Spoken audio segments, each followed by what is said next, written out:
Going live. Podcast is intended for mature audiences.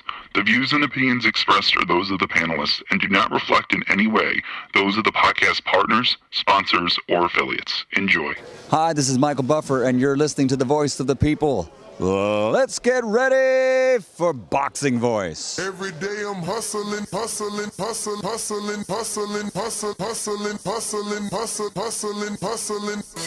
Hey, day I'm Daddy. hustling. You fight with nobody. This a dollar beat. This a dollar beat. BoxingVoice.com. You won the bet with Hey, nobody. Daddy. I had to walk real quick because I don't know how to handle that This a shit. dollar beat. You never gonna get the fight, man. You're a horrible fighter. Payday, BoxingVoice.com. payday. You want payday. I know that.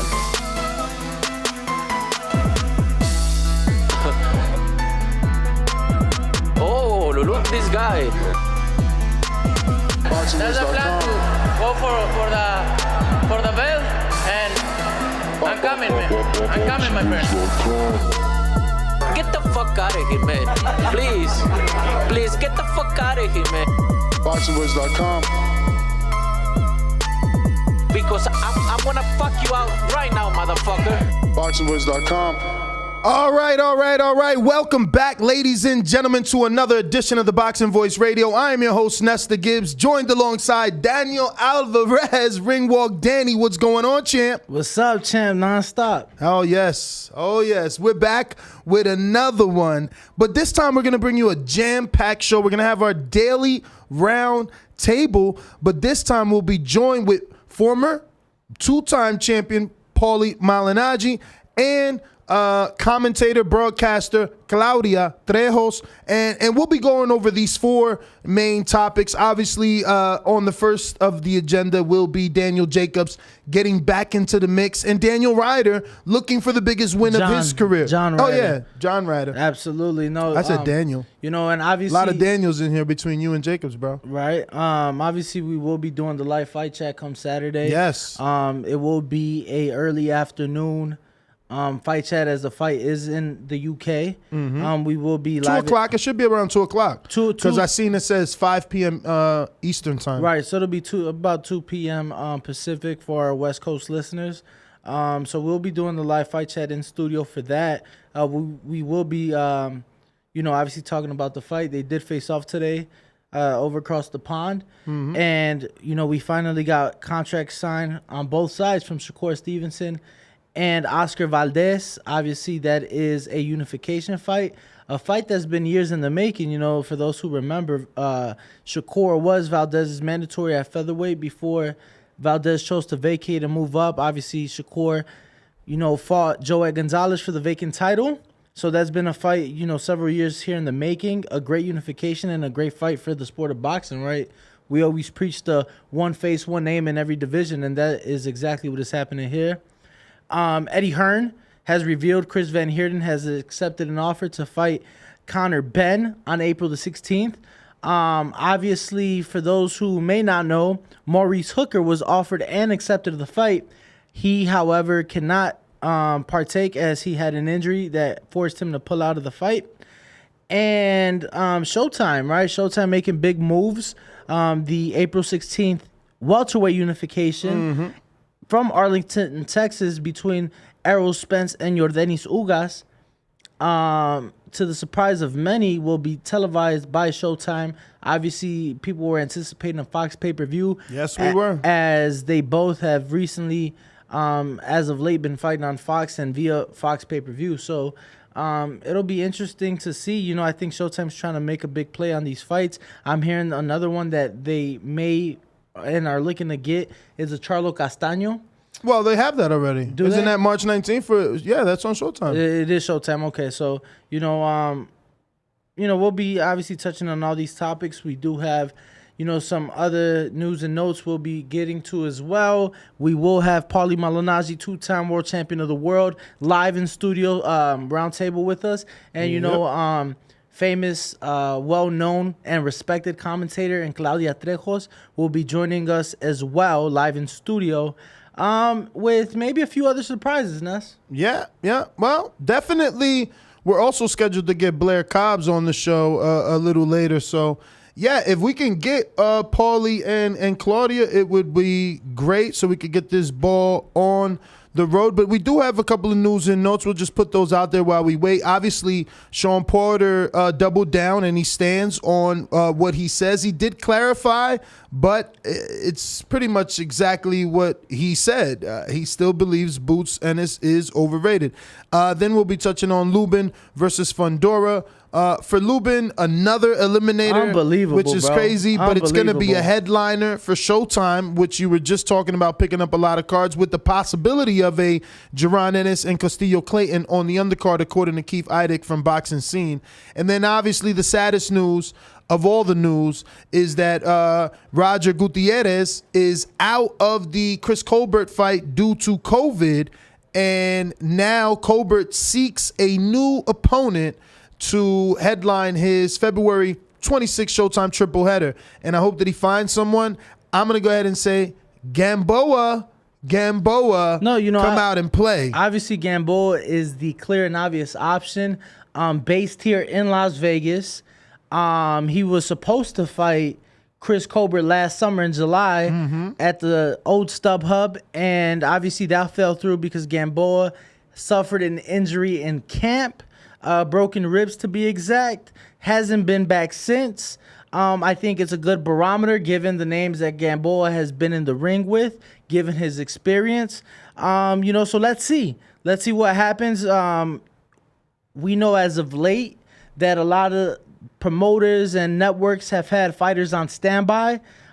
Case in point, Luke Santamaria, it's a fighter, they usually have fighters for the main event. If in case somebody falls through, they do have a backup plan.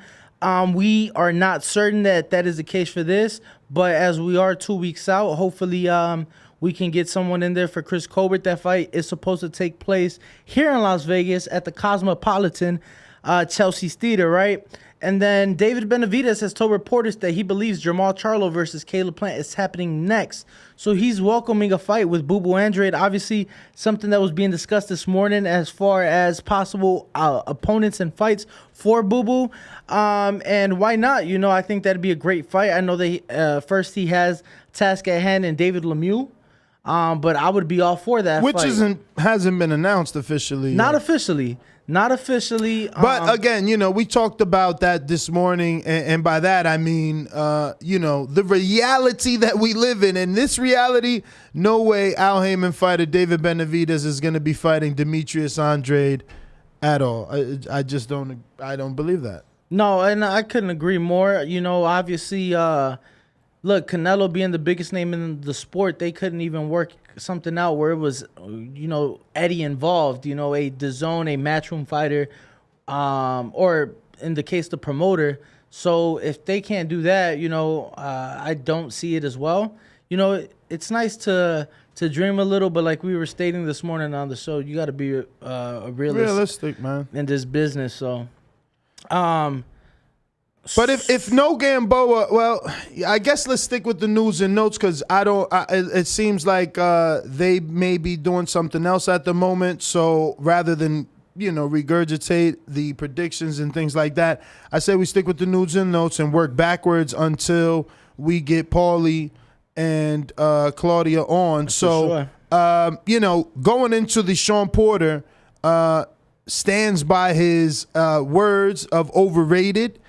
Did you catch the article on Boxing Scene? I did. I did catch the article, and obviously it has stirred up a lot and brought a lot of attention, given that Shawn has recently retired, and given that Boots is one of the prominent names in the welterweight division and in the sport of boxing right now.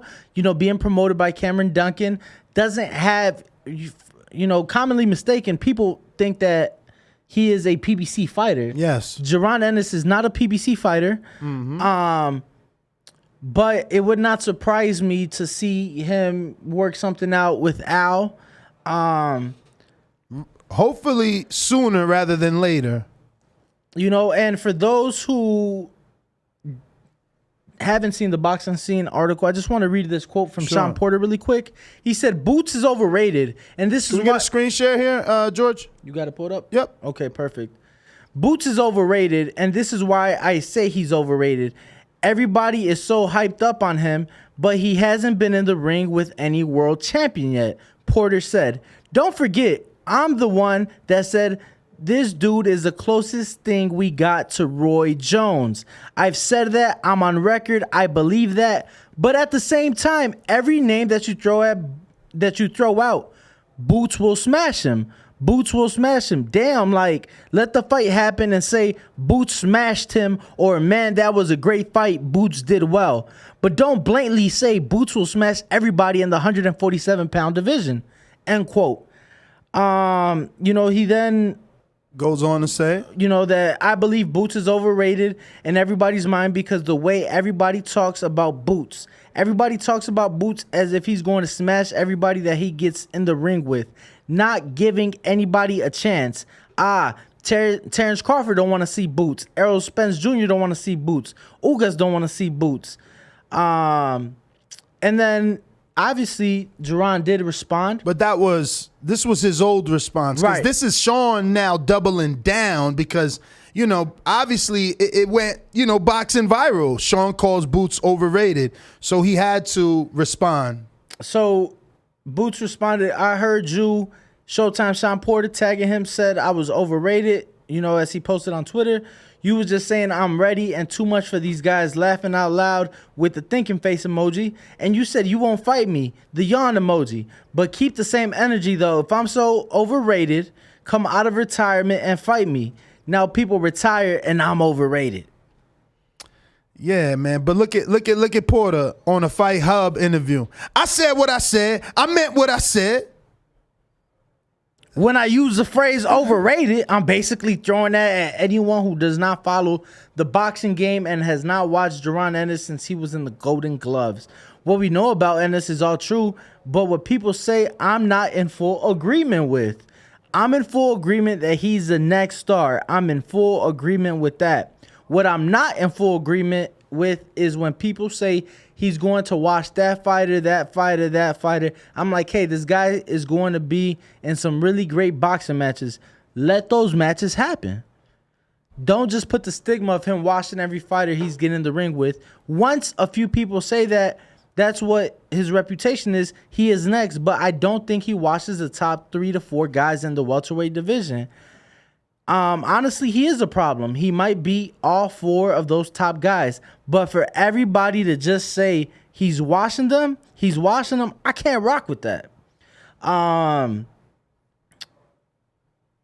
when asked if he had any retort to Ennis's response, Porter said, "I don't have nothing to say to it," and that there's really no beef. Porter added that he is a fan of Ennis, just not all of his hype.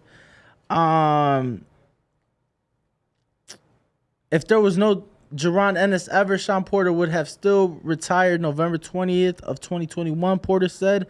"I am definitely a fan of his family. I definitely feel that he's going to be next. At the same time, I'd rather the fights happen as opposed to the stigma that nobody's got any competition for him. There's definitely competition for him." I'm there to do a job. Okay, yeah. I'm there to give my personal analytical opinion. One thing that separates me from other analysts out there in the boxing game, nobody taught me to be analytical. I just made this way. The way I'm on TV is the way I am off TV. Okay, Porter. Just want your thoughts on He's got a head of a lot of quotes, though. He's still got more shit to say down here. Lord, have mercy. I just want your thoughts on the topic at hand. Obviously, there is the comments and, the slight back and forth between the two gentlemen. But your thoughts on just the topic at hand. We're good with the screen share, George. Just the topic at hand, of Porter's comments and saying that Boots is overrated. I mean, look, people called Loma a hype job. Know what I'm saying? There's a lot of people that get called a hype job. So overrated hype job. It's kind of Ryan's a hype job. in some people's eyes. So Overrated hype job is kind of the same thing. At the end of the day, they got to prove who they are. You know what I'm saying? And that's all Porter's really saying. Like, cool, you think he beats those guys? Well, let those fights happen. Don't just say he washes everybody. And I get that. It's like a dude that has never been – his biggest win is Thomas DeLorme, and they talking about he'll beat Bud. Like, so I get what Porter's saying. You know what I'm saying? Let me ask you this. Are you one that believes in the eye test? I mean, I guess I was made a believer of the eye test because for so many years people kept saying Crawford, oh, the eye test. And I'm like, who's he beat? No, the eye test. And that's who's he beat? Oh, the eye test. And look, you know what I'm saying? Look at what he did to Porter. You know what I'm saying? And at the end of the day, he's one of the last two standing. So I guess there's a place for the eye test in boxing somewhere. I don't know that is what I use as my end all be all. So for me personally, not that I use it as my end all be all, but when people bring up Boots, and I was saying this before the Delorme fight, when people bring up Jaron Ennis, what comes to mind for me is the same way I felt back in 2015 when I saw Errol Spence fight Phil LaGreco. I'm like, yo, this guy's the next one, right? And he has gone on to prove us right, for those who felt that way, as being unified champion of the world in the welterweight division on April the 16th in Arlington, Texas, fighting for 3/4 of the welterweight stake. I feel a lot of that with Boots. For me personally, right? I am a believer of the eye test, but I haven't felt like this over a fighter since Errol Spence in 2015. I remember seeing him fight late replacement Phil LaGreco. I'm like, yo, this dude's nice. I feel like a lot of people, at least people I've spoken to. That was on the Broner Porter undercard. It was on NBC, June 20th, 2015. For me, that's the way I feel. Ooh, shout out to Supermax with the dope super chat for sure, man. That's hitting you right there in your eye test, buddy.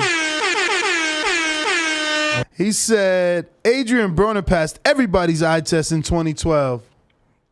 Errol Spence passed mine in 2015. I'm just saying, he just telling you that, that don't necessarily mean what you see is what you get at the end of the career. No, for sure, and that's why I asked the question, are you a believer in that? Because I've heard it, I've said, yes and no. I've heard it from numerous people in the boxing world, whether it be media members, whether it be publicists, whoever it may be. I've heard that comparison. I personally relate to the comparison because that is my personal opinion. But I guess we'll have to wait and see. To me, a fight like a Shawn Porter would be great, right? Shawn, obviously a very respected and decorated multi-time world I don't want champion. that fight though. Like No, Porter just retired. To come out of retirement to fight Ennis is like, now we're gonna be questioning the entire fight. We like, oh, is he really in it, or is he in for a paycheck? I don't expect it to happen. But a fight like that would make sense in the terms of Porter being, because he said he ain't fought no champion. You're a multi-time It ain't champion. gonna be Porter. No, it's not. But he better get his hands on Thurman. Keith would That's make what he sense gonna too. have to do. Yeah, Keith would make sense too. I don't know that that's a fight Keith would want, and not that he's scared of Boots, but in the sense of, I've proven myself. I deserve a bigger fight. I deserve a champion. Something along those lines. But you know what? And as far as what Shawn said, and let's see those fights, abso-fucking-lutely. Let's see them. Because if people think what I think about Boots, and he proves everybody right, and everything him and his dad have been saying, bro, we got another superstar in the welterweight division. Oh yeah. But he's got to get an opportunity, and it's like you said, Keith Idek said it best. We had him on the show. He's going to have to align himself with Al Heyman in order to get those big fights, or he'll be just like Terrence Crawford on the outside looking in to those big fights. But speaking of Boots, we can jump to another news and note, because we'll keep that as a news and note. We don't need Claudia and, I guess Paulie for that. But common opponent with Boots and Errol Spence, Chris van Heerden, he's stepping in for Maurice Hooker. He's getting the Conor Benn fight. it's not official, but Eddie Hearn has come out and said that Van Heerden has accepted the offer. Now, whether or not, Matchroom chooses to go with Conor or not, depends. But, Conor at least can fight Van Heerden because he accepted the offer if they choose to go with him. But what do you think of that fight? Technically, only Errol stopped him. The fight with Ennis was, stopped due to cuts. It ended in a no contest. No, it wasn't a knockout or anything like that. And Van Heerden's a big guy. I don't know. What do you think about this fight for Conor Benn? I think, quite honestly, it is a step down in a sense from the fight with Chris Algieri. The reason I say that because I just feel Algieri was a former world champion. At the very least, he won the WBO world title. And after being stopped by Errol, he really didn't fight anybody of note up until the Boots Ennis fight. Like you said, that was a no contest because of an accidental headbutt cut that Van Heerden suffered in the first round. And it was unfortunate, right? Because a lot of people were looking at that fight as a barometer fight for Boots. But nonetheless, Conor Benn coming off that spectacular knockout win over Chris Algieri. I wanted to see him against someone of, higher note. But the fact that Maurice Hooker did get injured, I guess still pushing him on April 16th would be good for him and for his career, keeping him busy, obviously. And, of course, just like anything, there's going to be the comparisons. Can he did what Errol did 7 years ago? Mm-hmm. There's going to be that comparison. So a lot of people are still counting out Conor Benn. He's starting to make me a bit of a believer, but obviously the actions in the ring will speak and will show if he's the real deal. As a replacement, I don't mind him. The fight is still 2 months out. About 7 weeks out. About 9 weeks out. So I don't mind it. Not a fight I would have liked to see, but once again, the Maurice Hooker injury obviously did delay things for Conor Benn, having a different opponent. The only thing I do know, Van Heerden's been out of the ring. If that fight does take place on April the 16th, it'll have been like a year and a half. He didn't fight not once last year. He's managed by Peter Khan. Yes. Who else does Peter Khan manage? George Kambosos. What are you getting at? Just saying, connecting the dots. I'm trying to connect the dots too. Who does Eddie have? Devin Haney. Who does Peter Khan have? Chris Van Heerden. And? George Kambosos. I got you. Yeah. I like your head, champ. One hand washes the other. But we were saying the same thing about Lou and Top Rank, right? So yeah. I guess we'll see. We'll see whose relationship is stronger. I guess we'll see. So moving on to Lubin. Let's do Lubin. Lubin versus Fundora to headline April 9th on Showtime. That's like almost around the corner. That's like right there, 2 months away? 2 months away. 2 months away. He's in camp in Las Vegas. Should be in studio here soon enough. Yeah, I was texting Champ. Not today. But soon enough. I was texting I'll text Kevin Cunningham. He said next week. Yeah, so Erickson said this week was pretty jam-packed, but he'll be in training camp for this fight out here in Las Vegas. I wonder what made the move from Florida to up here. In studio with us, It's all good. 2-time champion of the world. Claudia, you cold? I'm freezing. Oh, don't be fronting. Wait, no. There you go. Don't be fronting. You were wearing your overcoat just a little bit, like a hoodie. You're right. Back there, it's a lot warmer over here. So guys, we won't bore you too long. We got a couple of main hot little button topics we want to talk about. Obviously, Paulie, you being from New York City, the former fighter, 2-time champion. We want to talk about your good friend Daniel Jacobs versus John Ryder. That's the second time I called him Daniel. It's because his name is Daniel Alvarez. That's why. As in Saul Alvarez? Yeah, but they're not related. I love the way you say Alvarez. relation. How does it go? Alvarez? Alvarez. Gracias. Gracias. Alvarez. Alvarez. Is it I don't want to make Paulie feel left out. Paulie speaks perfect Spanish. What are you talking about? Vamos a ver si es verdad. ¿Es verdad o no? Hablo español. Y bastante bien. ¿No sabías? Mira, me tiene sorprendido. Ah, No, porque como 80%. Oh, 80%. No 100%, como 80%. ¿Y el mexicano? ¿Va a poder hablar el mexicano? ¿Tú puedes hablar? Claro que sí. Oh. Zacatecas, sí, señor. Hey, yo no soy barrio, yo no soy... Estemos para los selfies. Vamos. Let's go. Vamos. Okay. So, we're going to go ahead and get back to English. First topic. Okay. First topic. The fans in England don't understand the Spanish. I know. And they're waiting to hear about John Ryder and his shot at getting a win over Daniel Jacobs, which I believe would be the biggest win of his career. And then for Jacobs, this is obviously a crossroads fight. If he doesn't get this fight, him and his team have to have a serious conversation. It's a dangerous fight, man. Daniel has to be focused for this fight. John Ryder is a sleeper, man. I mean, I've worked some of his fights from earlier in his career when he wasn't known here on this side of the Atlantic, and he was always a very efficient fighter. You know, he'd come up a little short in a fight. No, he was very crafty. You know, and I tell you, he got a shot with Callum Smith and kind of broke through. But I think he had a pretty decent win before the Callum Smith fight. Didn't he get a win that got him the Callum Smith fight?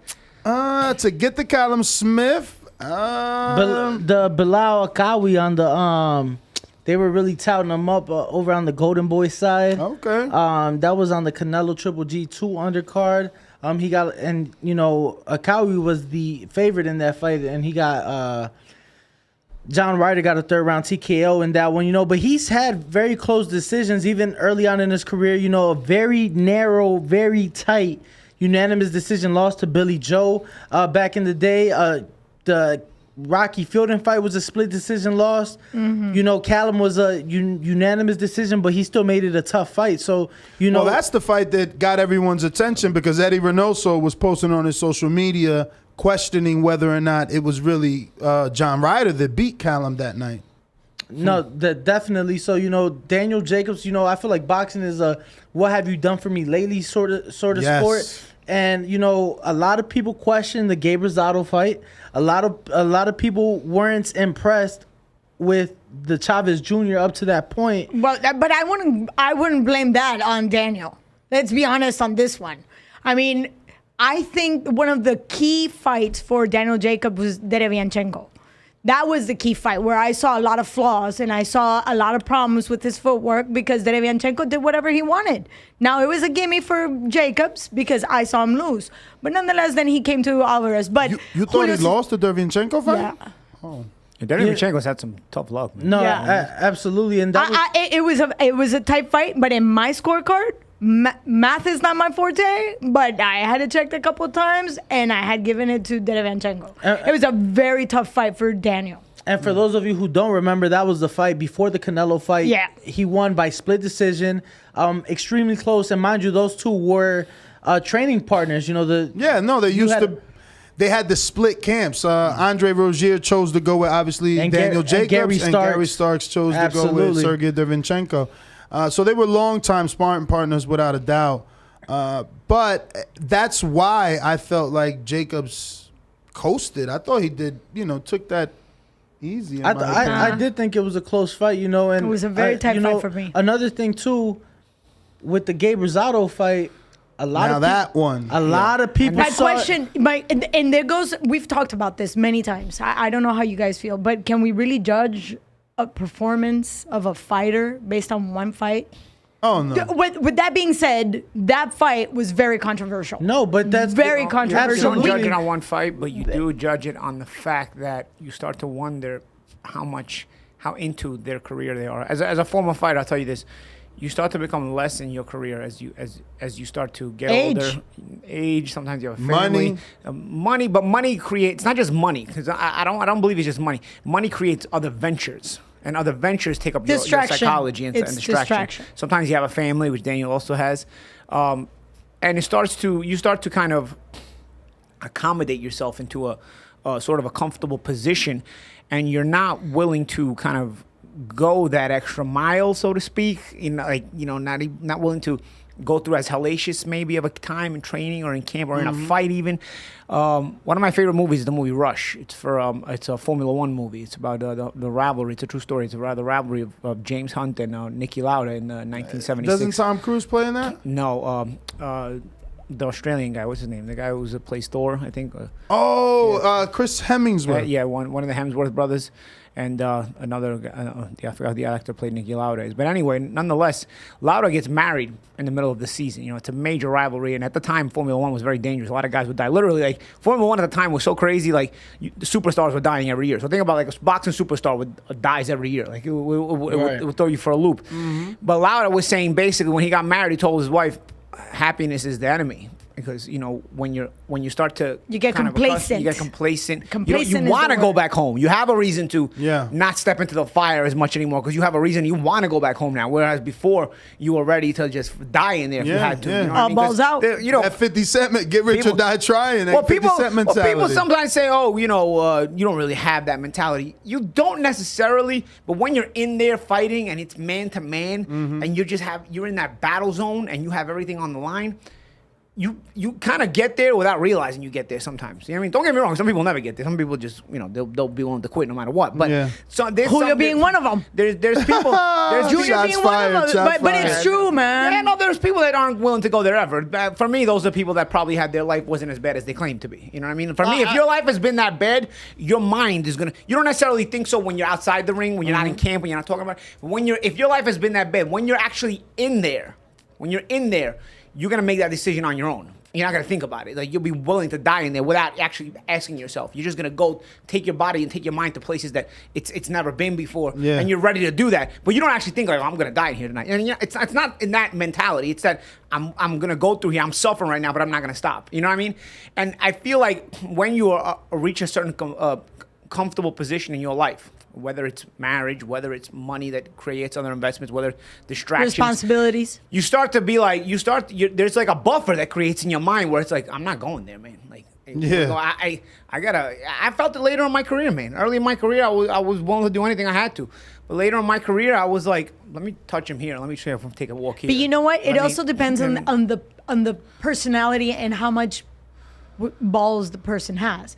We were just talking about the Meldrick Taylor Julio Cesar Chavez fight, and I remember literally his corner saying, "You got to do this for Mexico." This is by the 8th round, he knew he was in deep 27 shit. years old. Still. Years later, he's sitting down on his stool quitting against Oscar De La Hoya. You see what I'm saying? That's the difference. It's a difference, though. It's a difference. You know what I mean? You reach that point where, Chavez, and that's a great example you made, though, because in the Meldrick fight, you're saying, you got to have balls. Do it. You got to do it for Mexico. And he was already a dad. He was already a dad. He was a multimillionaire. He was already flying in private jets at the time. There's a comfort level that we all... Yeah, maybe it wasn't enough for him, and maybe it was still he wanted more. He was ready. Whatever the motivation was, there was still enough motivation there.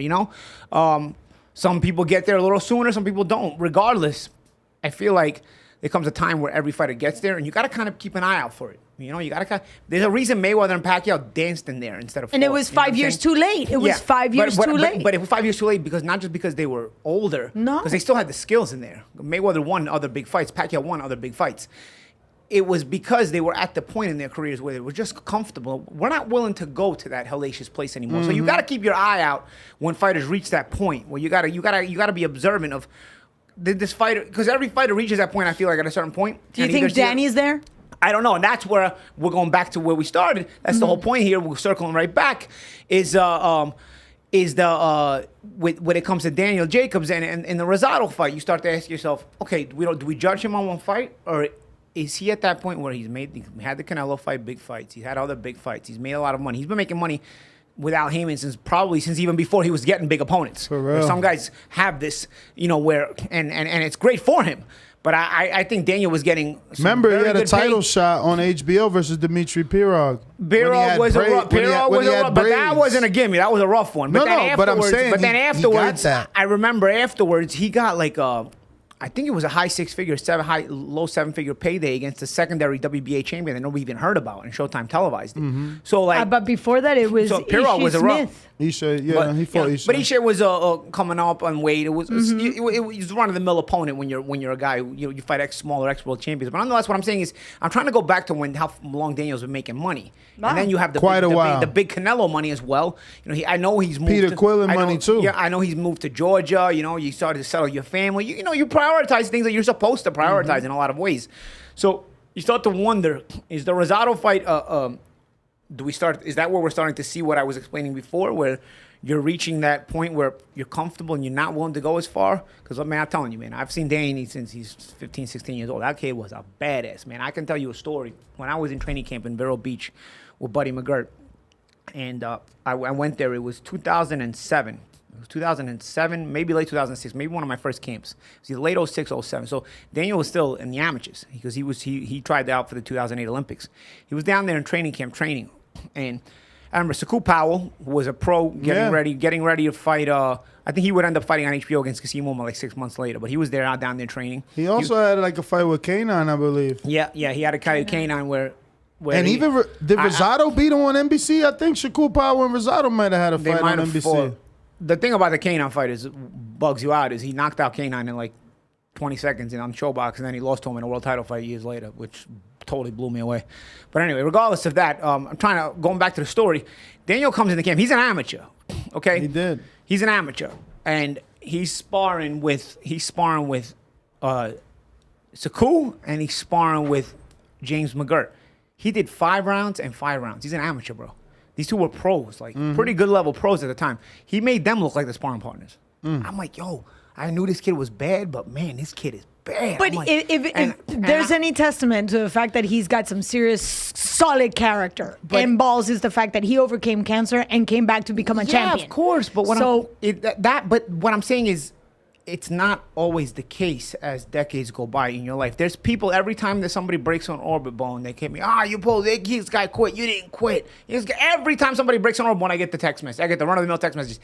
It's not the same if you did it here that you do it here. I will tell you, I did it at 25. I would not have gone through that at 35. I would have sat on my stool and would have said, done. See you later. Okay, so you cannot say because this person did this here, that's for life. No. Because your mentality changes, your mindset changes, your money needs, changes. It's like Algeri and everything. Algeri Ruslan Pavatnikov. Ask him to go through that fight one more time. He's another great example. No, and ask Timmy. Ask Timmy. Exactly. Yeah, hello. So I wanted to say add to that. But what I'm saying is, are we there with Daniel? That's the question. Are we there? Well, because if we're there, Ryder's even more dangerous. Because Ryder's crafty as it gets. I wanted to add another element to that, right? I think that we're just in that time where Shawn Porter, Deontay Wilder, Gary Russell, Daniel Jacobs, that crop, that era of fighter, 2008. It's coming to. I always judge them by quadrennials, Olympic years. So that's the whole 2008. They're just deteriorating. Yep. It's their time to retire. Whether you made the Olympics or not, you're still in that generation. What I'm saying is, I judge generations by quadrennials. It doesn't mean that they were in the Olympics, but they may not have made that Olympic class. But they were from that generation participate in those cycles. Yes, they were in those cycles. Some make the Olympics, some don't, but some guys still become champions. They turn pro around the same time, regardless. And with that being said, I think Porter retired a little too soon. That was 2 fights too soon. I think that's just because we know there'll never be another Shawn Porter. There'll never be another Shawn Porter style. Just like I think we won't get another Margarito. I know people don't like Margarito now post-rap, but those two styles, I just don't think we'll see them. Yeah, First of all, boxing has changed. The mentality has changed ever since. But I miss Margarito. I remember the first time I saw Margarito back in the day when he was still in Los Angeles, and I would think to myself, that's the biggest back I've ever seen on a 147. He looked like a fridge, for God's sakes, and that itty-bitty waist. I'm thinking, how? How? Something to keep of note as far as the fight this weekend with Daniel Jacobs and John Ryder. You know, Danny's going into his 15th year as a professional fighter. He's also coming off of 15 months of inactivity. And That to me is even a bigger factor. And factor in the breakup too. I mean, Hey, you know, that was okay. a high-profile woman. You know what I'm saying? Angela Simmons. Yeah. Wait, who was he with? Did with Danny Jacobs. Oh. Yeah, that's Russell Simmons' daughter. That's a high pro. I mean, people. You know how many absolutely. rappers rap about that woman? Like he landed that, and now it's over. It could be mentally in the back of your mind. Well, we were just talking about that. What brought Tyson down? Women. I know, Robin Givens. But it was ultimately it was a woman and his love for I her. have to say, Don King also had. Well, a whole lot. But she made him soft. We were talking about soft back there. Yeah. Robin Givens made Mike soft. Like she was what.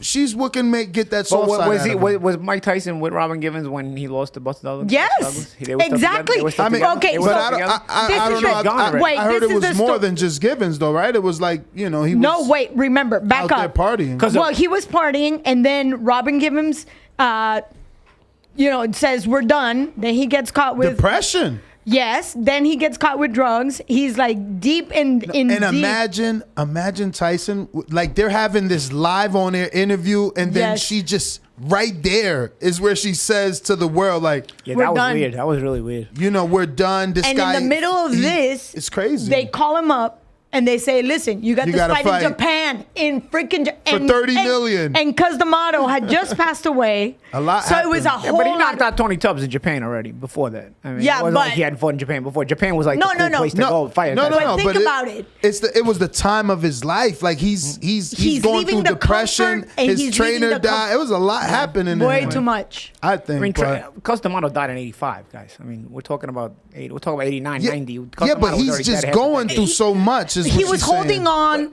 to the one partner that he thought was Yeah, going to be with his Robin, solid sure. home. Yeah. And he loses that. So he had lost Then she Customano. shamed him, though. I think it was the shame on TV because she ain't just break up with him. She did it Robin on was- TV, and she was brutal. But Robin like was hot, she was. man, too, man. Robin Givens was hot when she was young, bro. What was that She's sitcom still she was cute. on? I don't know, bro. But I remember. Different World? Different World, maybe? No, that was Jada Pinkett. Jada Pinkett was in Different World. I don't know. I know she was on something. She wasn't. was on Listen, a she wasn't sitcom. that talented. She was really good looking, and she spoke well. She knew how to network herself. Like I don't think she was that talented. Even as an I'm not actress or going to anything, judge you know the what I mean? talent of another actor. But I remember her. I used to go out in night. Maybe Boomerang. I used to night. Boomerang, Yeah, she yeah. was in Boomerang, right? She was Wasn't that Boomerang. Halle With Eddie Berry? Murphy. Halle Berry, That was Eddie Halle Murphy, Berry. and She her was too. there too. She was there She was too. the other girl. Yeah. That was young Holly she too. was That was there. young Yeah. Holly. That was please plastic surgery. Her. With that being said, hold on a second. Halle Berry, I don't think she's ever seen a bad day at the office in her life. Even in her She was worst. cute, but I thought Robin Givens was better. looking. Gorgeous. I liked her. I like. Wow, you like Robin's over Holly? Yeah, Wow. Listen, post work, Holly in Boomerang does not look like Holly in other movies. I'm telling you, Holly in Boomerang is still pre-work. She still look good looking. Why? I'll take Holly any era of Holly. Nah, when Mike Tyson had Robin, all the way when back. Mike Tyson had Robin Givens, for me, she was. Danny, I thought this was about boxing, and all of a sudden we're talking about Halle Berry. I was just gonna say Nia Long in any era. Nia Long is good looking. Oh my goodness. Nia Long is good looking. You know, yo, go ahead. No, I don't want to go cut you ahead. off. I remember I used to go to this nightclub in gotta Chelsea find out. called Crowbar. I used to go out. I was out like every week, and I knew the promoters there. And this is like mid 2000s. And at the promoters table, I used to sit at what's her name? Okay, my brain just froze. Ooh. Tyson's ex. Robin Givens. Robin Givens. It's the punches. Robin Givens used to come. She was dating Marcus Scheckenberg, the model at the time. So she was there all the time. Yo, she still was looking good, like in the mid 2000s. You know what I mean? You ever send her some drinks? Nah, Marcus Scheckenberg was dating her. She was right there with him. You know? But I was like 23, 24, man. I was like, she's with this guy. I think Marcus Scheckenberg was younger than her. I think he was a big time model. Head of the Class. Is that a 1980. Yeah. ABC sitcom Head of the Class. Oh, you mean Robin Givens? Her. Okay. Yes. Head of the class. And- Man, and- I don't even remember that. You sitcom. do? Yeah, I'm gonna have to get And I guess don't think what? I ever watched it. But She I was remember on the Cosby commercial. Show. And she was married to Tyson 1988 to 1989. No, she got more famous getting married to Tyson. Of course. As a matter of fact, it was all downhill after that. Yo, I don't look. think she did that great after Tyson. After the Tyson, All I Oh, know, well, she's been married for a while now, so she's doing pretty well. all I know she is was Scheckenberg. I think she was dating Scheckenberg. No, in the she's mid- with Marinkovic. I know. She's divorced from him, too. Damn. Marinkovic, Scherkenberg, she likes the Eastern Euros. Svetso, whatever, Marinkovic. Whatever. And she did Boomerang. Yeah, Very it's good. Boomerang. Ambitions. Cosby Show. I knew said it. that. I knew it. I knew it was something. I said the Cosby What Show. did I say? What did I say? What was You the said Boomerang. No, but I said a sitcom. No, you said the other one. Different World. Different World. That's Jada that was Pinkett. wrong. That was wrong. Maybe she Yo, was look in at that. Nia Long. Shit, man. To this day. Fuck. Nia was the girlfriend in Fresh Prince of Bel-Air. All right. Back to boxing. So during those 15 months of Danny's inactivity, right? He's had the breakup. He's had the inactivity. But he's back with Andre Rozier. Oh, well, that's good. Yeah. You know, Because Uncle took care of him. That was a bad shout out to Uncle Bad Dre. move. The bad breakup. But my thing is in those 15 months of Danny's inactivity, we've seen John Ryder fight twice. Yeah. You know, obviously not nobody of a Danny Jacobs caliber, but we have seen him in the ring. We've seen him active. And most importantly, in those big fights, he steps up and he makes some very challenging fights. Now, Danny's going over to that side of the pond, 15 months inactive, going through things outside of the ring. You know, I really think John Ryder. But he does look good. Okay, and here's my question. So and did this question AJ. is- So did AJ June 1st, 2019. Yeah, don't make but- me go Colombian on that one. Because as a matter of fact, he admitted that he was not feeling well. He was not in his best condition. He was training in Miami. Who trains in Miami? Oh. A lot of AJ. people is in the Fifth Street Gym, famous. It doesn't exist anymore. It's not even on Fifth Street. AJ was training Miami for real. Yo, but we can't But make wait, I excuses, wanted like- to ask you something. So when we're talking about a fighter who's already 35 years old, who's seen, his career rise to wherever it had to rise, and when you're away for 15 months, is that beneficial because you need more time to heal, more time to rest, or will the ring rust set in? I mean, I think ring rust sets in either way, especially when you're going to take a time off, regardless of what age you are. But I don't think the age helps you. I always find it funny when people say, "Oh, he's 40, but he's fresh." Motherfucker, you're still 40. What are you talking about? You don't age? If you're training, you don't age? I don't understand. Like you may age better than an average 40-year-old, but as an athlete, you're still 40. You know what I'm saying? Like, I don't know. And the whole ring rust thing is obviously a thing. We saw Keith leading up to the fight, and 33-year-old Keith, And he said he wouldn't have ring rust. and he was like, "Yo, the work we get in the gym just cannot imitate It's not the fight. same, It's ever. not the same." No. Granted, But Keith, that's not what he said pre-fight. Pre-fight, he said, I know that. Well, you I'm don't know taking what off you the don't. rust in the gym. In the But gym. this is the funny thing. You don't know what you don't know. Yes. no, He had to go through the fight Exactly. to be made a believer. And we've had this conversation That's right. a million times, and that's why I asked this again to Paulie, because I get that all the time. I work out enough. My strength and conditioning is up to par. My numbers are like the best. when you stay. Adrenaline- we might have known a little bit more if Mario Barrios knew what a jab was. I mean, we would have. Oh my God. We might have figured out a little more if what That- level you know what? Keith Thurman's ring rust was on. I mean, Mario Barrios is 5'10". What did he throw? 10 jabs all night? do you? Yeah, do but you, that was- What did he think? How did you expect to fight Keith Thurman? You're 5'10". And Thurman's a known pretty good puncher. So like, how'd you expect to fight him? You were just gonna fight him? Did he disappoint you guys though? Because Tank got a stoppage, and I was like, I was comparing Thurman. Like I No, thought because that's where I think the ring rust comes in. I think the ring rust sets in. He didn't get the stoppage. You're a real welterweight. Tank is a featherweight. Like, Yeah, but hey, man, I mean, bring him in, man. Bring him in. Who's waiting for us? Blair Bring the him in. Flair Cobbs is in here. I love Blair the Flair Cobbs. I love the hairdo. I love the outfits. When I grow up, I want to be just like him. Yeah. Well, since we have Blair the Flair Cobbs out there, we'll move on.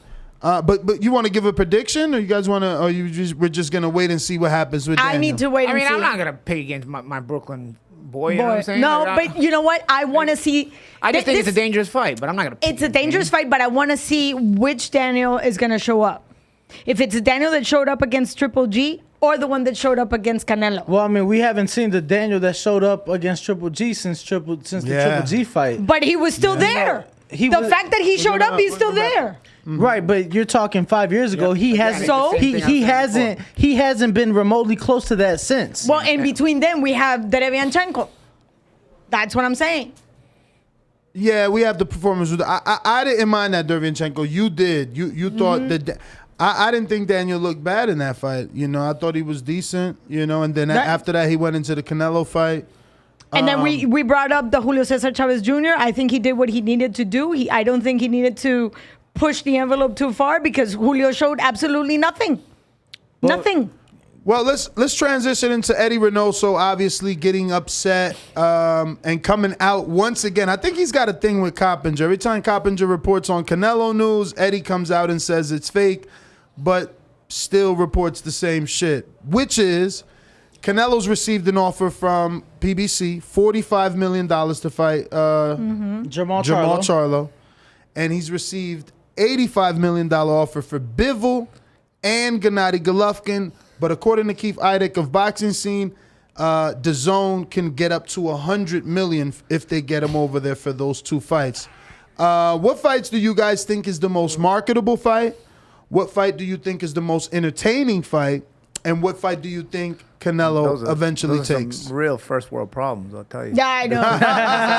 Decided among those paydays. Talk about first world problems. Huge paydays, but let's stick to boxing. I think Bivol could be dangerous just because he's dangerous. I think Beterbiev is even more dangerous, so I think that's a safe bet if we're gonna stay in the house. And I think DAZN needs that. DAZN needs this fight against Bivol. I think style-wise, I think the Charlo fight would be a lot more exciting. He's a lankier fighter, longer reach, but we already know what Canelo can do when you're fighting somebody like Billy Joe Saunders, Callum Smith. He knows how to go around that reach. And he knows how to cut mobility. This is one thing that people don't understand. He knows how to cut corners very well. He knows how to cut the ring very well. And his defense is very solid. So with that being said, exciting, Charlo. Money-wise, Bivol. Really? Yes. Wow. Well, it's $85 million. For two fights. Yeah, for two fights, though. He's got to fight the Gennady fight. And they said it would be a DAZN pay-per-view. So then you got to realize, okay, how much are they going to charge for it? Because it's already a subscription-based thing. We saw the success that Canelo Plant had 800,000 plus pay-per-view buys.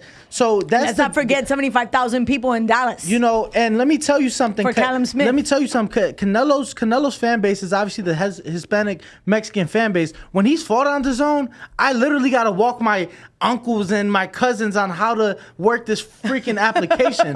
With Showtime, you press a fucking button on your remote, and you have it. You get what I'm saying? People know Showtime boxing. People don't know DAZN boxing. So yes, you have the money right there. But to me, the fight to go with is the Jermall Yeah, Charlo. I think the commercially bigger fight has to be Charlo. I mean, it's the most exciting one. Mayweather created the green print. If you're gonna fight a Mexican, make sure there's an African American across the corner from you. I think that they're both from Texas too, so it has to sell. I like the Charlo fight the most. We all in boxing style, but again, he's looking at risk versus money. I think you don't think there's more risk in the 175 it's not what I think. It's not what I think. I'm asking you though. You don't think that there's more risk? I think every fight Canelo takes at this point is a risk. I mean, he's not he's reached a level where every single fight is going to be a risk, right? So you basically go by. I don't know. Do you want to fight the bigger guy? I mean, these are bigger guys that are. That's what I'm saying. But he's also looking to make history. That's another thing that we got to keep in mind at this point in time. But he's got time because isn't it rumored Beterbiev and Joe Smith that hasn't been finalized yet? So let that get finalized. So then all you got to do is fight Bivol to be undisputed. You know what I mean? Versus going in there and doing any heavy lifting. I think that doesn't mean, I don't know, man. I think these are all tough fights. It's a first world problem. It's a first world problem money wise, but Canelo's not the busiest guy when he fights, right? He takes his time. He always takes his time. And usually he gets you to. He's a slow starter. But usually he gets you to kind of cooperate with his pace because his power, he makes you respect him, right? But he's usually a guy who doesn't fight at a very fast pace. Matter of fact, I think that's why he doesn't need to. But I think that's why Cotto gave him problems, even though he was undersized, because he was a consistent jab. Bivol is a bigger guy. He punches well, and he's very busy. He's a busy guy. Like, this guy could, put himself in position to win constant rounds on a not busy Canelo. But again, Charlo's busy as well, and Charlo's a dangerous. For me, Charlo's the most dangerous guy around his weight class. Around Canelo's weight class. Once you start going to light heavy, you're biting off. You're biting off a little more. I can forgive a loss at that way because you're biting off a little more. My concern would be the power that he's going to be receiving. How is he going to assimilate that type of punishment, Canelo?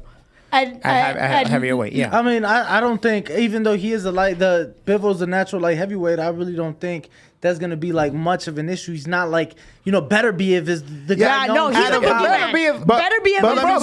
Guys, it's still a fight. Getting the shit beat out of you is still not good. Like, it still hurts. Like, just because Bivol doesn't punch like Beterbiev, Bivol also throws twice as many punches as Beterbiev, and Bivol's punching power is not anything slouchy either. So like, he's less dangerous because he doesn't hit as hard as Beterbiev, but Bivol beats the shit out of you though. He throws a lot of punches. And his pedigree and his seasoning is there as an amateur and as a pro, and we know he's going to come into fight. There's risk out of all the light heavyweight champions, he's the only one that has expressed willing and being able to go down in weight.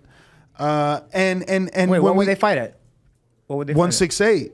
Wait. So originally, he was expressing that he would go down to fight Canelo. Obviously, now everyone is assuming Canelo would fight him at 175 because he wants to undispute another division. I'm using air quotes, but so perhaps they're just going to go to catch weight. No, I'm sure it'll be for 175 because if Joe Smith gets the Beterbiev fight, then Canelo just has to fight two people. But let's think about it. Even if he decides to go at 170, we're still fighting for the same title. So they could go for a catch weight. Yeah, he can come in lighter, obviously. He just can't come in heavier. Beterbiev and Joe Smith? It's like a 4-round brutality fight. Yeah. It's like a 4-round superstorm. You kidding me? Both guys can knock each other out, like easy. No, absolutely. both guys got dynamite, bro. But in terms of Bivol's power, I mean, you weren't surprised that he didn't knock out Lenin Castillo, the Dominican, and Callum blasted him. Listen, Lenin Castillo. Callum moving up from 6'8" to 75. Flat. Different nights, of course. He also caught him afterwards, didn't he? Let him caught him after Bivol beat the shit out of him. He sure did. Well, listen, guys, I'm not going to hold you. I know you guys have a bunch of stuff to do. We got Blair Cobbs in the building. I want to go ahead and bring him in. But I appreciate you guys stopping by TBV and talking a little bit of boxing with us. Thank you, Paulie. Thank you, Claudia. Obviously, if you want to give out any social media, Claudia and Paulie, please do so. You can all find me at Claudia Trejos, all over the place. Over the place. Paul Malignaggi, Paulie.tv on your YouTube. Check me out. Let's go. Let's do it, Paulie.tv. And we have the welterweight sensation, Blair Cobbs. The Flair is in the building. Any side you want to sit down on, my friend. Thank you for joining us, and sorry for keeping you waiting there slightly, just a little bit. Did you find the studio easy? Yeah, not too bad. All right. So, man, the Flair, you've been everywhere, bro. I mean, Philadelphia, Mexico, Las Vegas, even a little bit of California, right? Yeah. Right now, I'm at the Wild Card Gym. Live in Malibu. Okay. I'm living a good life. Nice, man. So, still training at the Wild Card in LA? Right? Yeah, that's correct. Okay. And what brings you to Las Vegas then? Well, I still live here. So you just drive every day? Get out of here. No. He's out there for camp, I'm assuming, right? Yeah. I go out to camp when I'm in LA and stuff like that. Whenever I have to take care of business, whatever kind of business I have out there, then I just all right. Stuff out there. Hey man, let's just put it like this. You can live more than just one place and you can have more than one house. For sure. So if that's the case, why not live in both places? Yeah, I hear you, man. Listen, if you can do it, do it. Shit, you're doing it. I'm doing it. I got multiple homes myself, man. So I hear you. I'm trying to get my woman into that mentality so she understands it's more common than what she thinks, Absolutely. Obviously, Blair, very exciting. I am, excited to have you here. But I gotta ask, bro. The last time I saw you You were at Mandalay Bay. This is the last time I remember seeing you. Devin Haney fight. No. Hold on. Going back and forth with Boots Ennis. That's what I remember. That wasn't. That's that the last fight. time I seen Well, you. that wasn't that fight though. That's when I seen him last. So after Boots fought Delorme, there was an exchange there. Obviously, you being from Philadelphia originally, he's from Philadelphia. There was an exchange. Kind of give us the backstory. We were talking about Boots earlier. It looks like he'll be stepping in against Custio Clayton. Nothing official, but Shawn Porter called him overrated. So So just you agree? Your thoughts on all of that for those fans. I was there ringside. I saw the back and forth after his fight. But for other fans, just kind of the backstory, because obviously your name, his name, two other names being spoke about as the next era of this welterweight division, right? So just wanted kind of some backstory on that. Well, there's definitely a backstory. You sparred him, right? Man, like I barely remember that sparring. It wasn't like a big deal. See, how old were you? See, no, the thing is, right? This is the backstory. That wasn't a big deal to me. It wasn't like something that like I have to like actually remember. But remember this. They definitely remember. You know why? Because I was the fucking man when I was there. Okay? When I was there, I was the man. There was no Boots Ennis. Who the fuck is Boots Ennis is exactly what I would say and anybody else would say at that time when I was there. When you say there, you mean Philadelphia? Yes. Yes. Gotcha. In Philadelphia, I was wrecking shit so bad in that city. But the thing is, I didn't have resources. So it's not like I went out to the nationals and all that stuff. So like what I was a very, very well-kept secret in Philadelphia. And the thing is, like, because I didn't want to do business with those slimy promoters and managers in Philadelphia, I kind of got blacklisted. Not only that, I got blacklisted just for sparring because I was knocking everybody out. Everybody was getting beat up bad to a point that they rather just quit boxing or they got knocked out in sparring. I was the baddest thing in Philadelphia, coming from West Philly, coming from James Schuler's Boxing Memorial. I was wrecking shit. And then it just got to a point where like nobody wanted to spar me ever. And on top of that, I couldn't get a fight. I had a big time layoff, whereas though like after like 4 fights, in my 4th fight, I fought as an underdog in my own goddamn city, which is fucking ridiculous. Word. You know what I mean? But once that happened, there was already like, okay, no, like he's not only serious like in sparring, but he's serious in the fight too. So like we can't really we can't play with him. So, after your 4th fight, you had a 2.5-year layoff. Yeah, 2.5 to 3 years layoff. That's a long time. Why? Explain. In Philadelphia, if you're not doing business with these slimy promoters and these and managers and stuff like that, and if you don't have actual resources, you don't have anything. You're just stuck there. I was stuck there for a long time. Now, how many amateur fights did you have? I don't even know. It wasn't like a big number. I think it was like 60, 70. Okay. 80 fights. Oh, that's enough. It's like, well, the thing is, it's a wide variety of experience in different cities and different types of cultures too. I started boxing in Mexico on the run. Why do you think I got this fucking bipolar, crazy, multi-personality thing? I was on the run like as a child. What do you think that would do to a person's mental health? So stuff like that happened, but it worked out for boxing. Instead of literally dying, I took up boxing. So learn how to survive. And you bringing that up, I wanted to ask you on a recent Instagram post that you made, you put in the caption that you survived death many times over. I just wanted, obviously you just brought it up, but just if you could talk about that a little bit, because I know a lot of fans in the comments and just in general were kind of curious as to what all of that was about and just trying to get to know you a bit better. Surviving death is, that's pretty deep. That's pretty deep. Let's just put it like this. I had to survive death multiple times. In many different cases in my life, I had to, I've lost everything as a child. I lost my mother as a child. I lost my grandmother as a child. That was really the only like security blanket I had when shit got real. And I didn't even know what my father was doing, you know? But like once that's gone, then I literally have nothing, you know? And then I had to survive that time. You know, I had to survive death. I mean, what do you think things look like when you're involved with very powerful people and you don't even know the surroundings. You don't even know what you're getting yourself into. You know, most of my friends, like from way back then, and I didn't have a lot of friends. I had like a handful of friends. I got you. You know what I'm saying? I was a loner for like pretty much my whole life. But the handful of friends and associates that I did know, they're the head cartel of the business right now. They're the cartel kids. You get what I'm saying? And so like if somebody like, oh yeah, like it'll be shit whereas though like we didn't even owe nobody no money. Like hold up, we don't owe you money, but somebody sent these people to our house that like, and we didn't owe them money, but somebody owed them money, so like they sent them to us. You know, stuff like that. And then like it's like, okay, now we got to handle that and get rid of somebody. You know what I mean? And it's a crazy world being in that particular situation because at any moment you can die. And I realized like when I ended up going into that situation, I ended up realizing that like I had nothing connecting me to civilization, to anything. I didn't have a family, you know.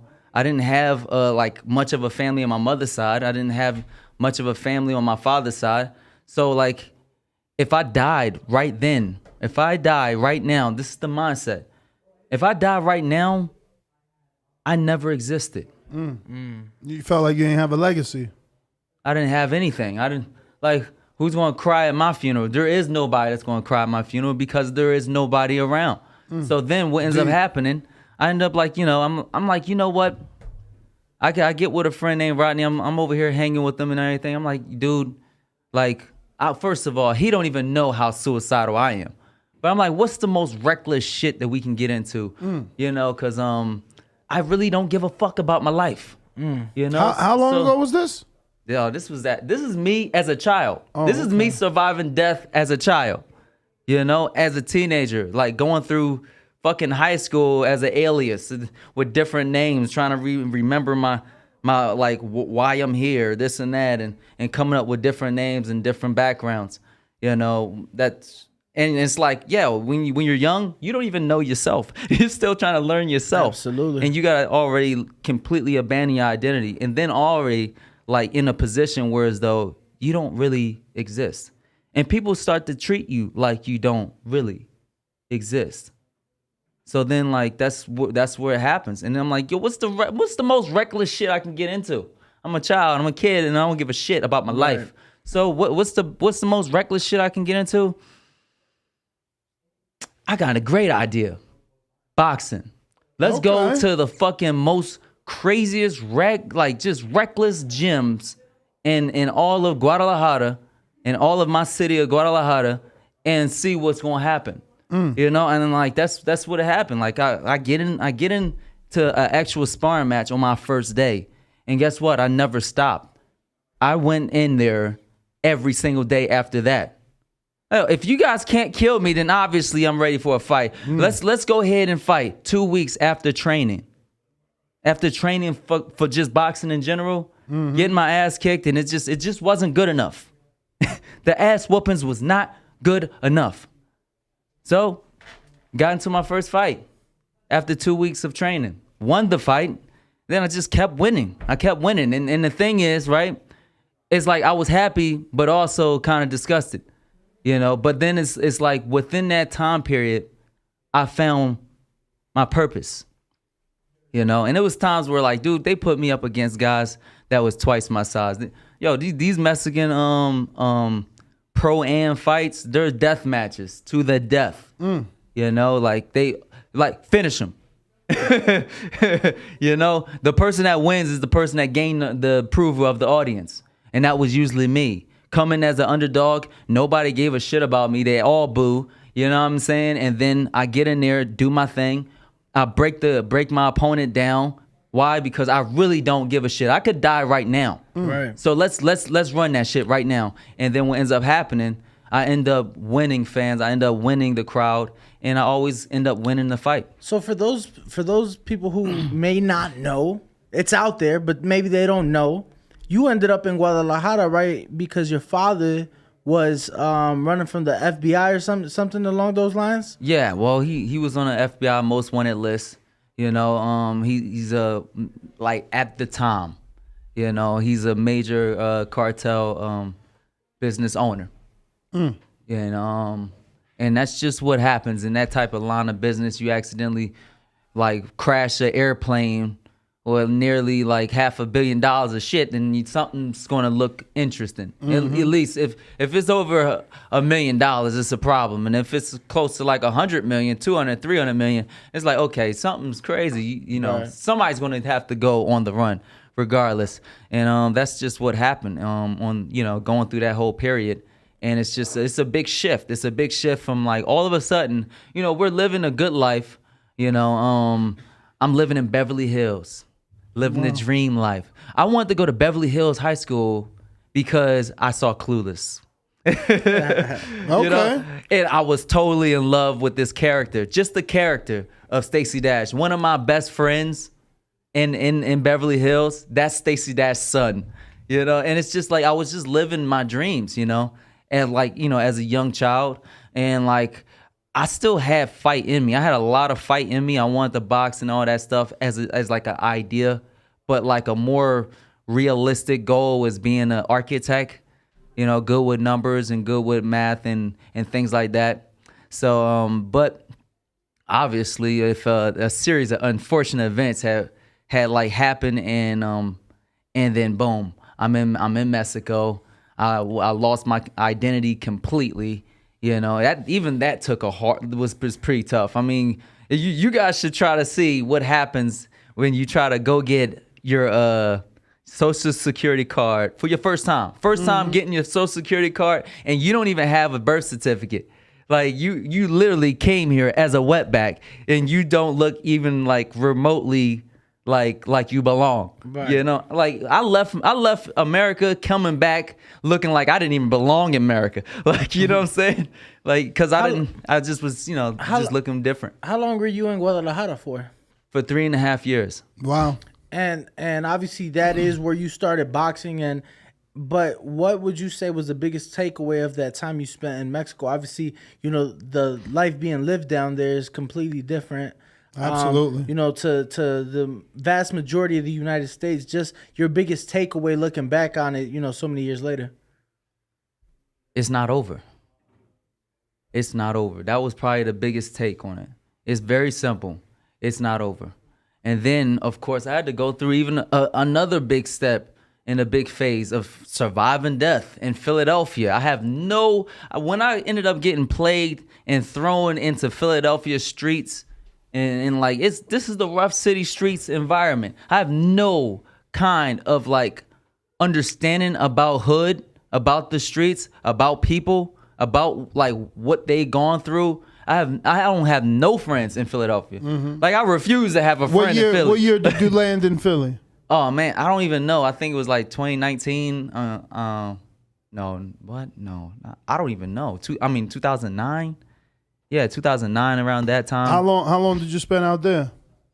Quite a while. I was out there from 2009 to like 2016, 2017, somewhere around there. Now, when I spoke to Bozy, he made it seem like you trained in that gym. Did you ever train in that gym, or was it just a sparring session? What was it exactly between your experiences with the Ennises? Well, I'm the baddest dude in the city, period.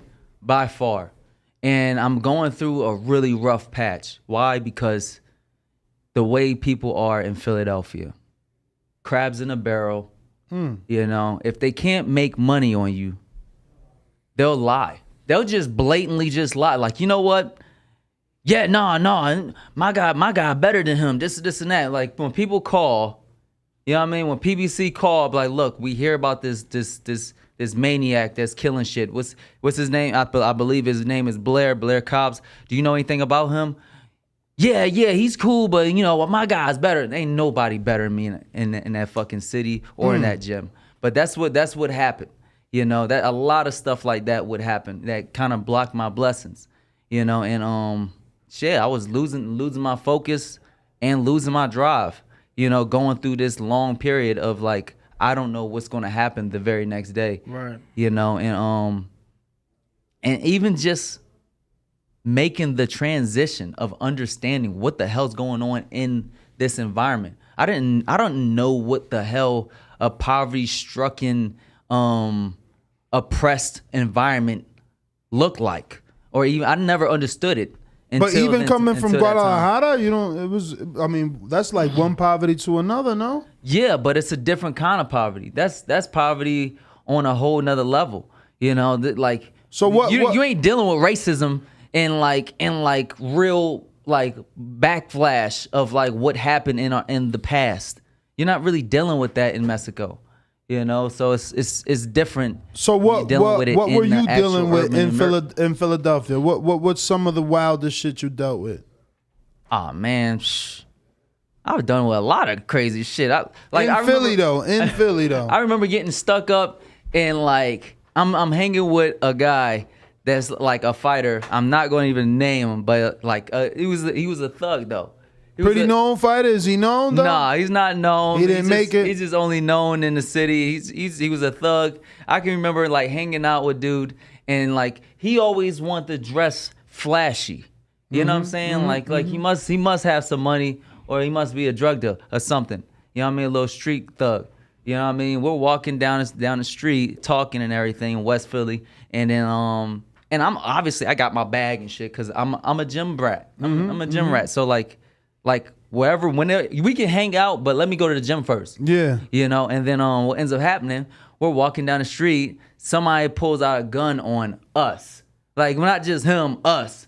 And then fucking like, he knocks this dude completely the fuck out. The guy that whipped out the gun on you. Yeah.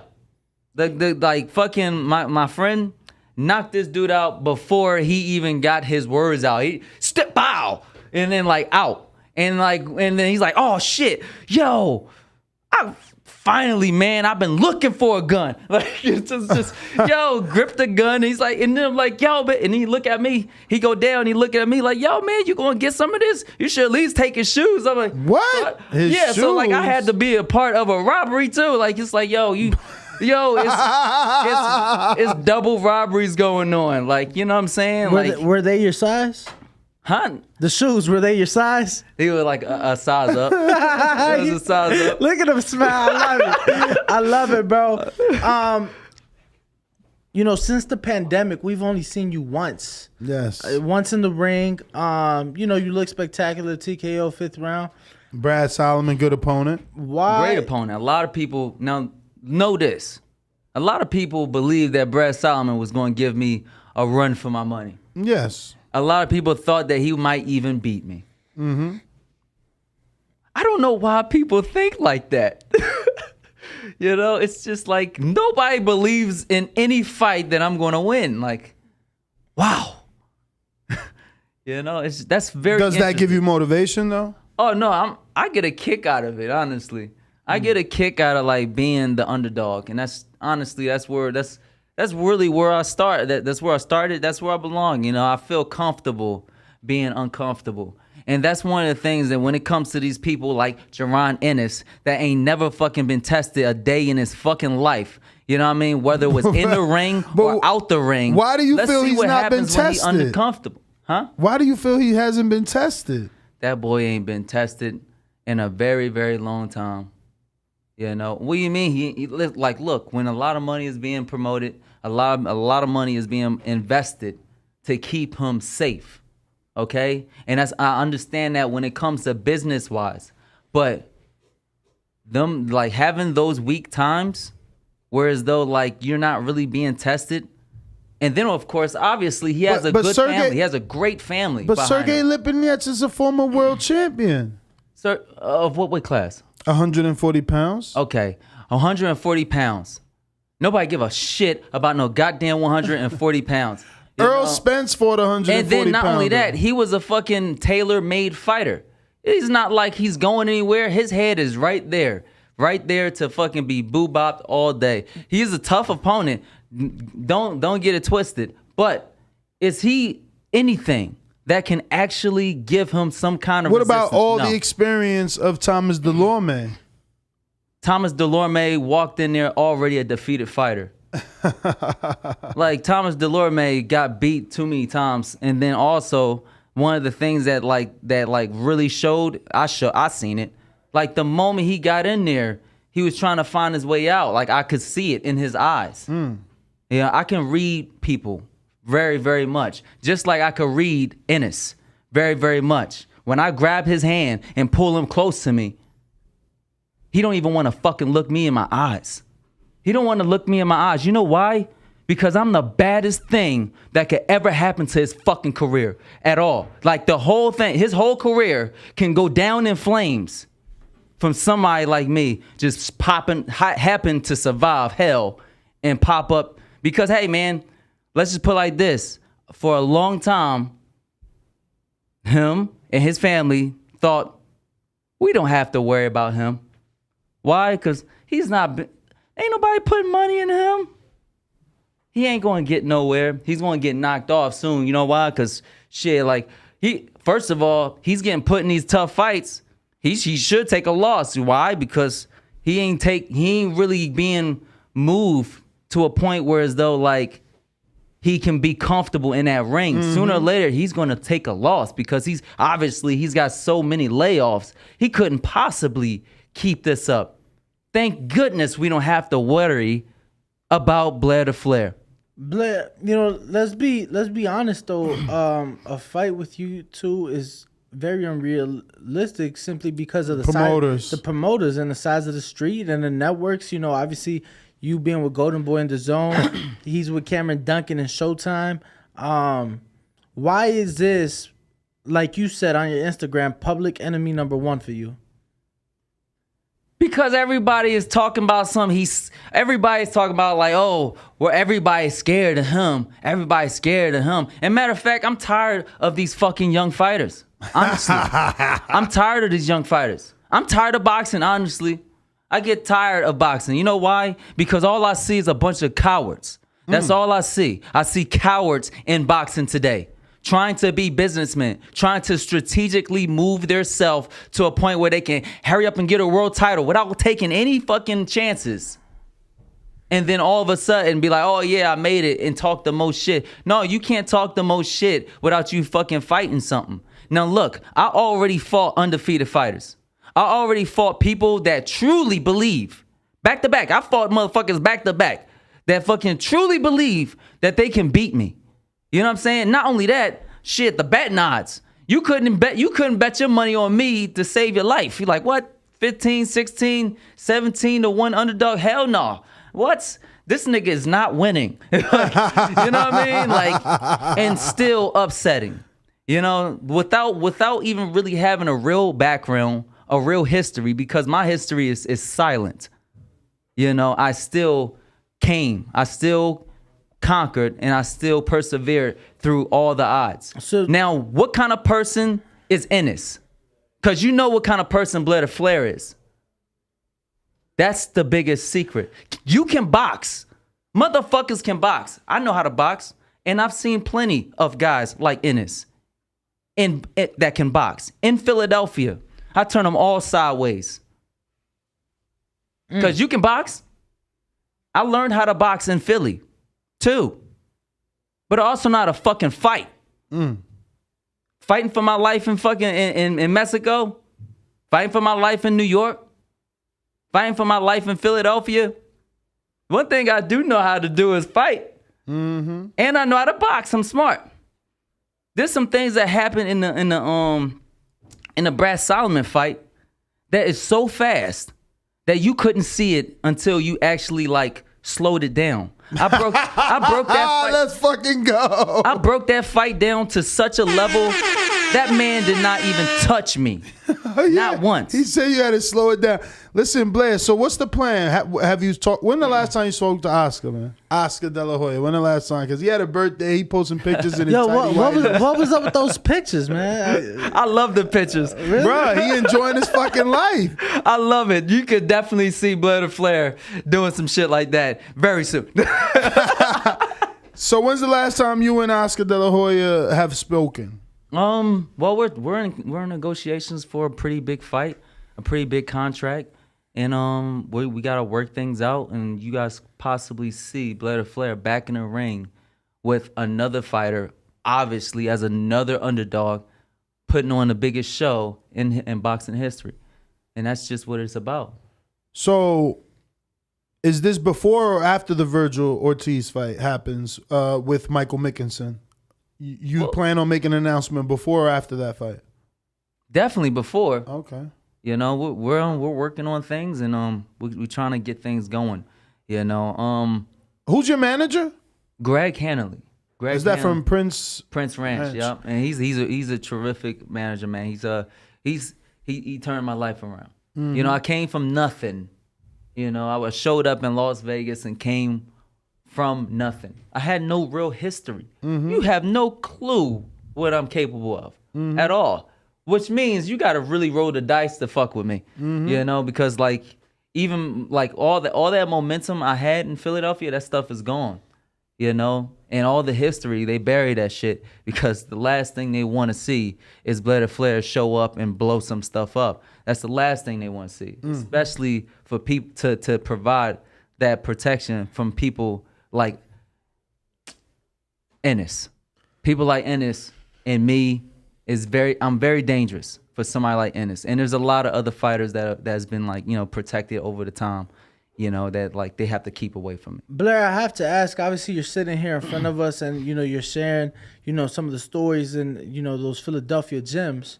But I got to ask about other gyms. I got to ask about the gyms when you're in against the Devin Haney's with Bones. He actually sparred Ryan Garcia, too. I was going to lead to Ryan Garcia, talk about those work. Obviously, those two gentlemen are lightweights, but gentlemen that we would like to see fight each other at some point. Talk about those, whatever you can share. And how do you see a fight between the two potentially play out? I mean, obviously, I'm superior than both fighters. That's just hands down. I'm sorry to be straight honest. Blair Flair is superior to both fighters, obviously. Not just because of weight. I was at that particular time, I was a 140 pounder. And I wasn't as big as I am now. Mm-hmm. I had hit a growth spurt. And stuff like that. Recently, in my later in my life, I had another growth spurt. But those fighters are very good and incredibly crafty. Devin Haney, at the time, Devin Haney's different now. Devin Haney's getting big. He's getting bigger and bigger. He's growing into his body, and I don't know if he's going to be able to hold on to that weight too much longer.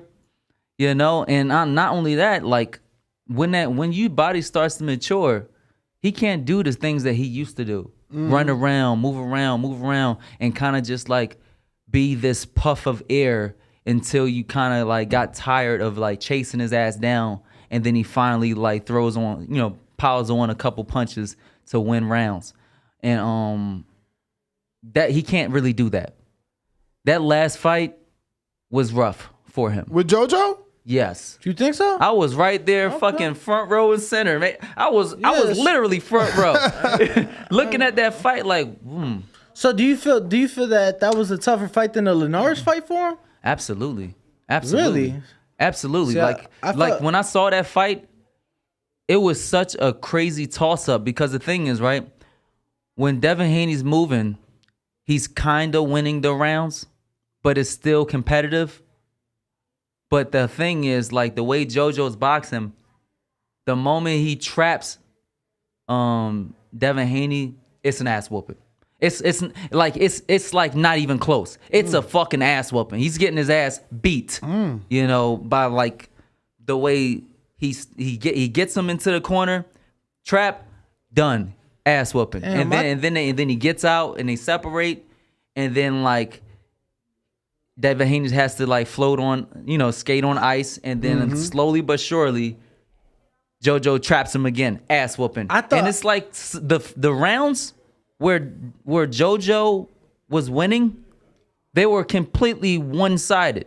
The rounds where you can say Devin Haney was winning, it was close. Man, and that's just what I saw. I felt like the majority of the media felt that it was an easier fight for Devin than Linares. He willingly Who's paying these guys? He willingly stayed in there. What do you mean, the judges or the media? The media and the judges. Like, who's paying these guys? I mean, remember that this guy got some money, man. Who's this guy? Who's this guy?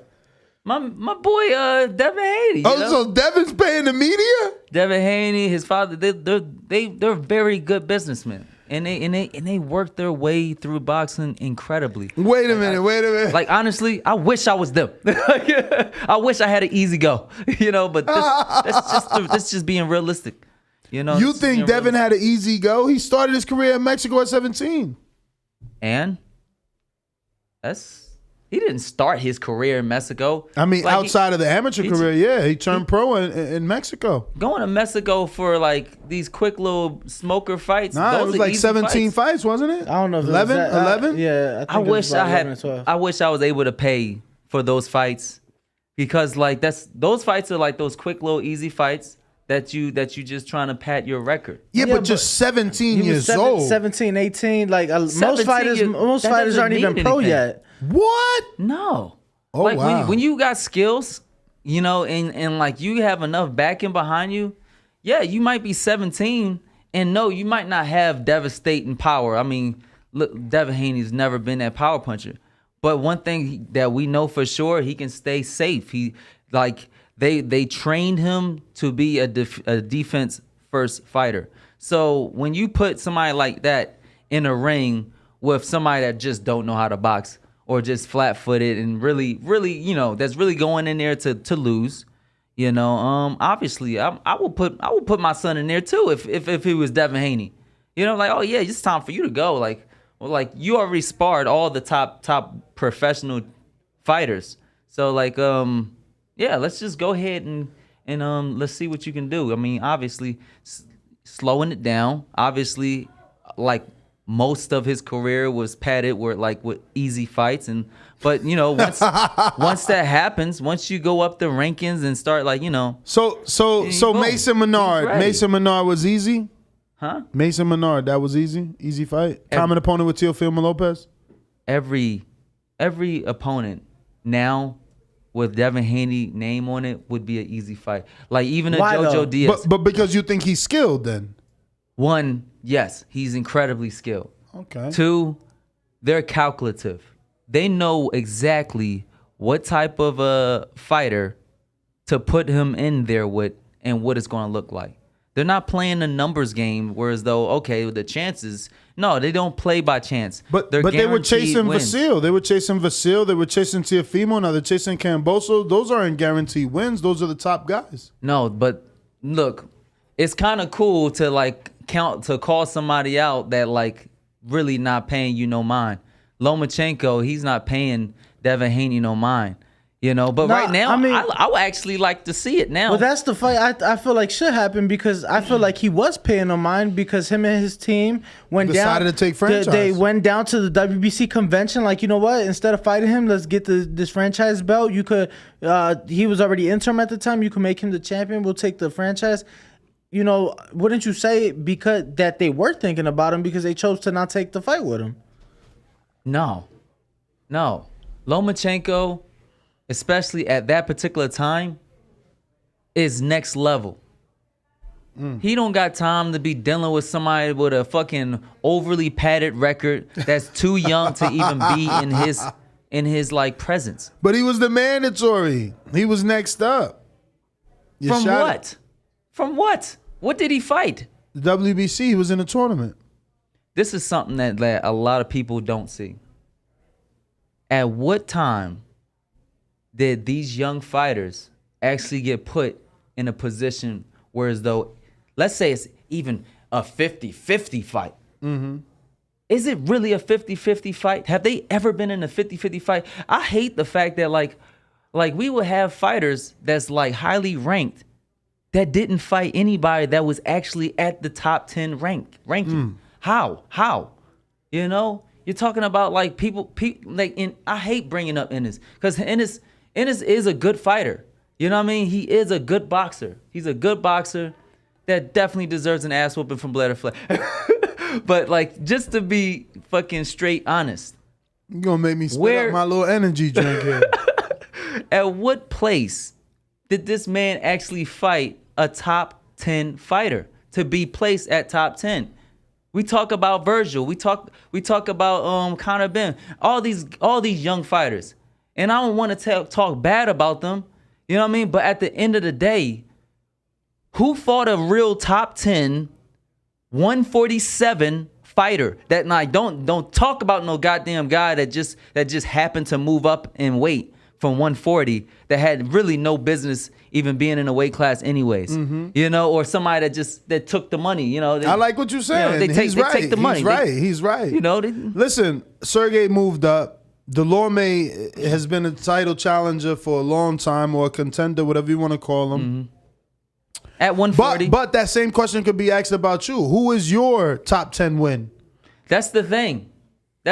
But you know how crazy, you know the difference between Blair Flair and these other guys? I actually want the smoke. Like the thing is, right? But like, that's what Ennis is saying. Ennis is saying the same thing you're saying. Nah. Ain't nobody saying what I'm saying. See, the thing is, look, all these young fighters that ain't really like been tested like that. Notice one thing. Not one of them are calling each other out. They want to get to the top, and then it's like, okay, fine. Then we can talk about it. They want to fight. So you're saying Ennis isn't calling out Virgil. Virgil isn't calling out Ennis. Conor isn't calling out Ennis. You know, they not calling you out. I get what you're saying. Exactly. That's a big difference. That's where you see who's a man and who's really not a man. So I really gotta ask, because I'm not gonna lie to you. I really thought Devin looked better in the JoJo fight. He's still on that. He did the Linares fight. That's my opinion. You know what? He's an incredible fighter, and like, yes, he possibly looked better than the Linares fight. But what I saw, and I was right there, front row. You know, on a technical level, I saw too many flaws that could have really been the result of his body maturing. It could have really been the result of the fact that like he ain't no little boy no more. You know, that like he can't get away with the certain shit that he used to do. You know, but that's it. You know, of course we're gonna say, okay, he won. Okay, but I thought that fight was a little bit too close. If we were over here really scoring it on a certain level, he could have not won. I did not see that. I didn't tell you. Yeah, you know, obviously. But I hear you. But I think sitting. Maybe you want a piece of Devin. Absolutely not. I don't want no piece of Devin. Like, you know, Devin. No, like I'm actually really cool with Devin, and I don't wish nothing on Devin. You know what I mean? I can't wait to see what happens when he gets in there with Kambosos. You know why? Because I think that he might win. I think that he has a very, very good career. You know, but you have to be tested. You know, and so you don't think Devin's been testing either? No, I think that was a good test. Okay, I think that was a good test. Honestly, he had some flaws, and he had a little bit of resistance, and he persevered through it. Because there was a lot of times where like JoJo is actually punching in the exchange, and I saw some of those punches were deadly and very devastating. So you think JoJo hurt Devin in that fight?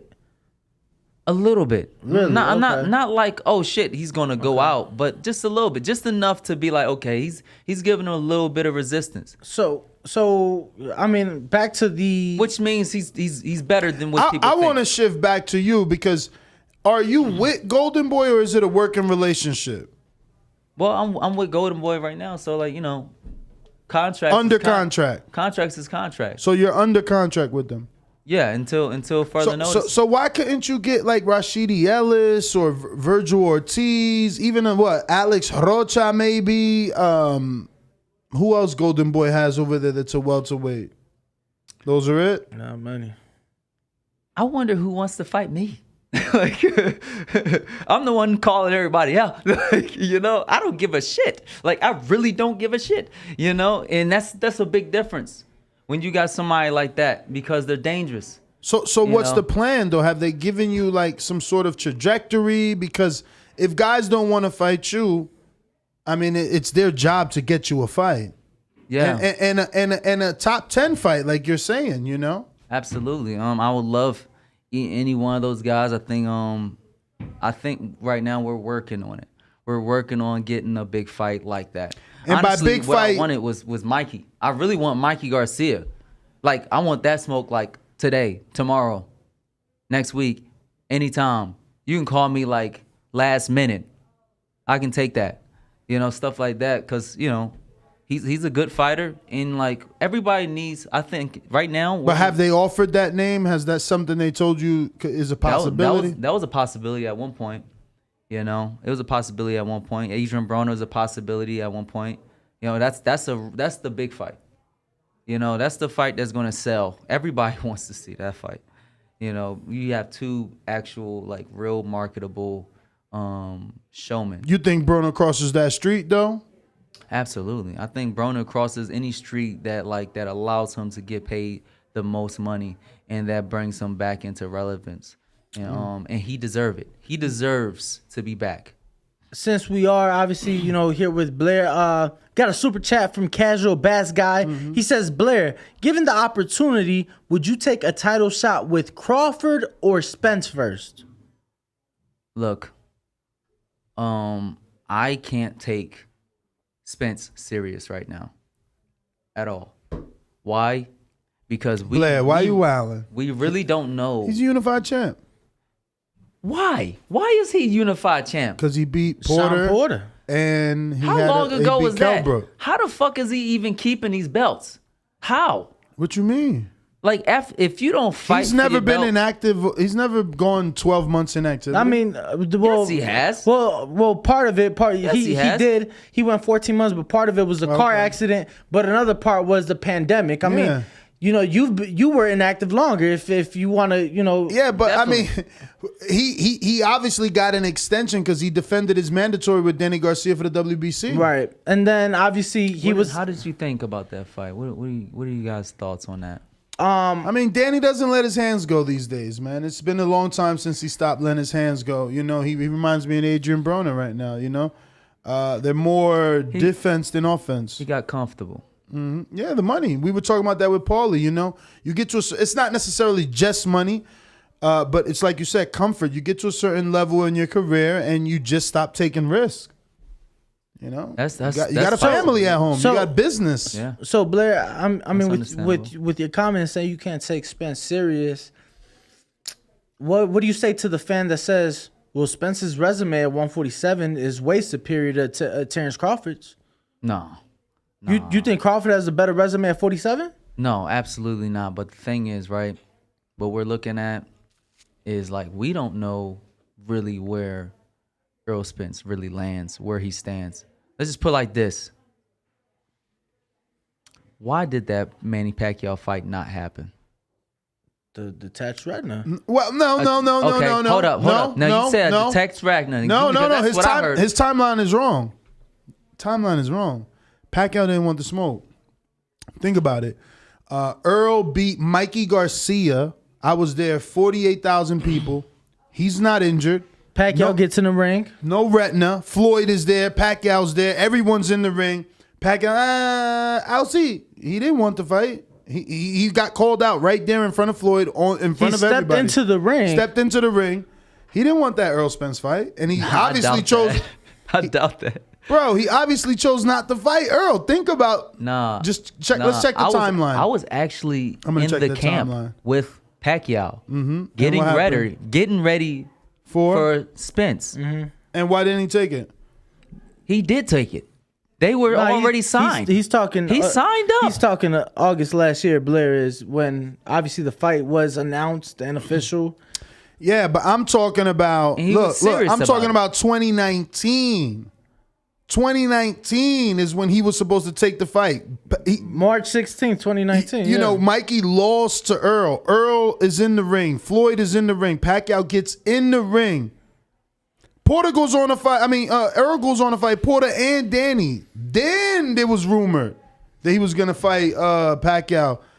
But no, like if Pacquiao wanted that, he'd have did it in 2019 when he's seen 48,000 people at Cowboy Stadium. I mean, did Pacquiao even get 50? How many he got with Joshua Clottey? No, it was like 40. Look. So, you seen that young boy beat your record. Errol currently has the third highest attendance there. And Canelo has 2 of the highest. Right. Canelo did 73 with Billy Joe, 53 with Liam Smith. Errol did 48 with Mikey Garcia. So believe me, if Pacquiao wanted some money, both in ticket sales and in pay-per-view, he'd have jumped on that. He didn't. I like one. Check this out. Pacquiao is doing a lot, so like fitting that into his schedule, as like a major influence in his country and trying to become the president and all that stuff. Like, I don't know, but like one thing I do know for sure is that Pacquiao really don't care. He don't care. Like, he truly believes that he's the greatest of all times. So like he really don't care. Like, I don't think that, not for one moment, that he was actually afraid of Errol Spence. Now the thing is, right, we fast forward later on, they finally get the fight done, and then like Pacquiao's training 100% for Errol Spence. Yeah, as a Bon Voyage fight though, Blair. As a last hurrah, my last paycheck. It don't even matter because the thing is, like, I'm not even watching Pacquiao. You know what I'm watching? Errol Spence. My eyes is first of all, these two fighters, Terrence Crawford and Errol Spence, I've been watching these guys like more than they probably ever watched themselves. You know what I'm saying? I know them more than they know themselves. And like when I say that, like, one of the things that I can't really take serious right now with Errol is because, like, what happened? And then we say, and then this happened, the detached retina. You know how you get a detached retina in fucking sparring? He must have been getting his ass kicked. You know what I'm saying? Like, we don't know how really bad that accident had plagued him. We don't know we don't know what position Errol really is in. I remember when at one time, they were like, it was like finally Errol is talking about fighting Terrence Crawford. That's because like he literally just got out of a fucking accident and he's probably shot. And like in his mind of like, oh shit, I'm shot. Like I might as well just go ahead and make the money. You know what I see? I see a lot of fear in Errol Spence. Whoa. I see a man that doesn't fear. take tune-ups, you see fear? Yes. What? Explain. I see a lot of fear. Please explain. Look, you don't need to take a tune-up for, like, Mikey Garcia is a tune-up for him. He's tailor-made for him. Danny Garcia is a tune-up? Your Philadelphia boy? Danny Garcia, yeah. At that particular time, yes. He's a tailor-made fight for him. Ugas is a tune-up because he's coming over a detached retina straight into Ugas. I would love to see that. I would love to see that. But well, that's happening. April 16th and AT&T Center. Okay, well, we'll see what happens. But let's just put like 3-belt unification. Ugas is the weaker fighter out of everybody. Ugas out here in Vegas, man. I know. He gonna give you some work, man. Somebody, let's see what happens to fucking Ugas when he gets in the ring with Blair Flair. It happened already. Oh, so you sparred him at Silas? Man, I spanked him so bad, I discarded who the hell he was. I never knew who he was. But this was before or after the belt? Before or after the belt? Long before the belt. Okay. When I first came here, I came here out of shape at a 140 pounder. You know what I mean? And I dismembered that guy. I was like, all right, cool. I'm like, Bones is the one that had to tell me, like, yo, you know who that guy was? That was Ugas and stuff, blah, blah, blah, blah. I'm like, okay, on to the next. But he just got done beating the guy you said Errol Spence was scared of him, Manny Pacquiao. I didn't say, I definitely don't think that Errol Spence is scared of Manny Pacquiao. What I'm saying is that Errol Spence is scared.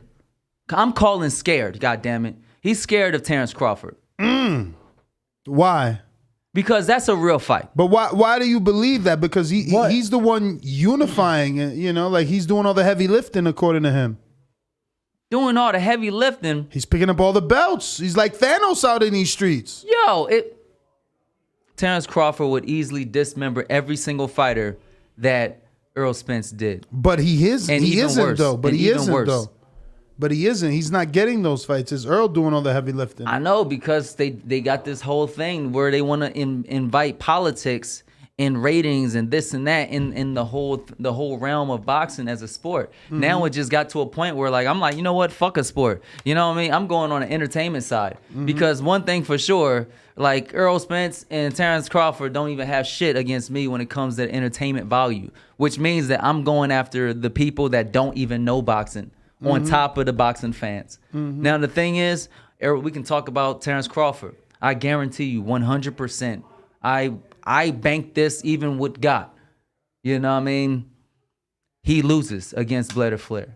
Terrence Bud Crawford. Yes, he loses. And matter of fact, it's like this. If the moment he signs, if he signed the contract to fight me, the moment he signs a contract, he loses. Tell the truth. Let's go.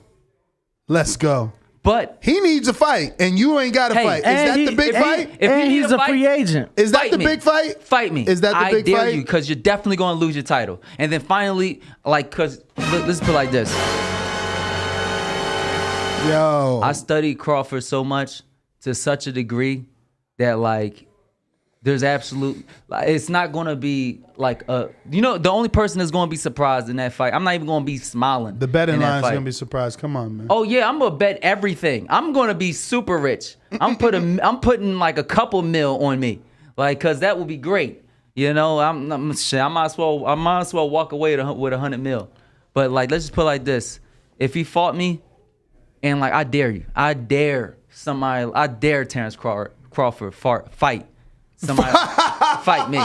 Yo, how old are you? How old am I? Yeah. Shit, man. Well, I'm about 22, 24. Yeah. About 31. I'm 32. 32. Okay. So you got about 2 years on Crawford. He's 34. You got about 2 years. You got to do it. If you're going to do it, you got to do it now. Blair, why not? Terrence Crawford is at the peak of his career and his abilities. He's incredible. You think he's at the peak? You don't think because of the age he could be on the backside? Hell no. Okay. Hell no. Blair, I gotta ask, what do you say to the person that's watching this right now as you say these things, and they're like, what have you done to deserve a fight with Terrence Crawford? You're not even top 15 in the WBO rankings. What do you say to that person? I'm the fucking most exciting man in boxing. And hold up, time out. Don't we got YouTube boxers now? Mm-hmm. Aren't you tired of seeing these fucking YouTubers go in there making tons of money and really not having any real background in boxing? Mm-hmm. Fighting other people that has absolutely zero fights and zero real boxing experience. Mm-hmm. Aren't you guys tired of that shit? If you're tired of it, never fear. Blair Flair is here. Period.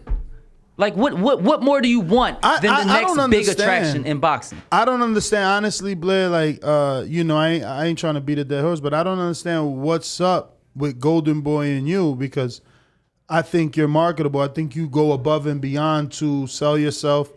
They've put you on Canelo undercards, but I don't think that they're giving you that Virgil Ortiz push.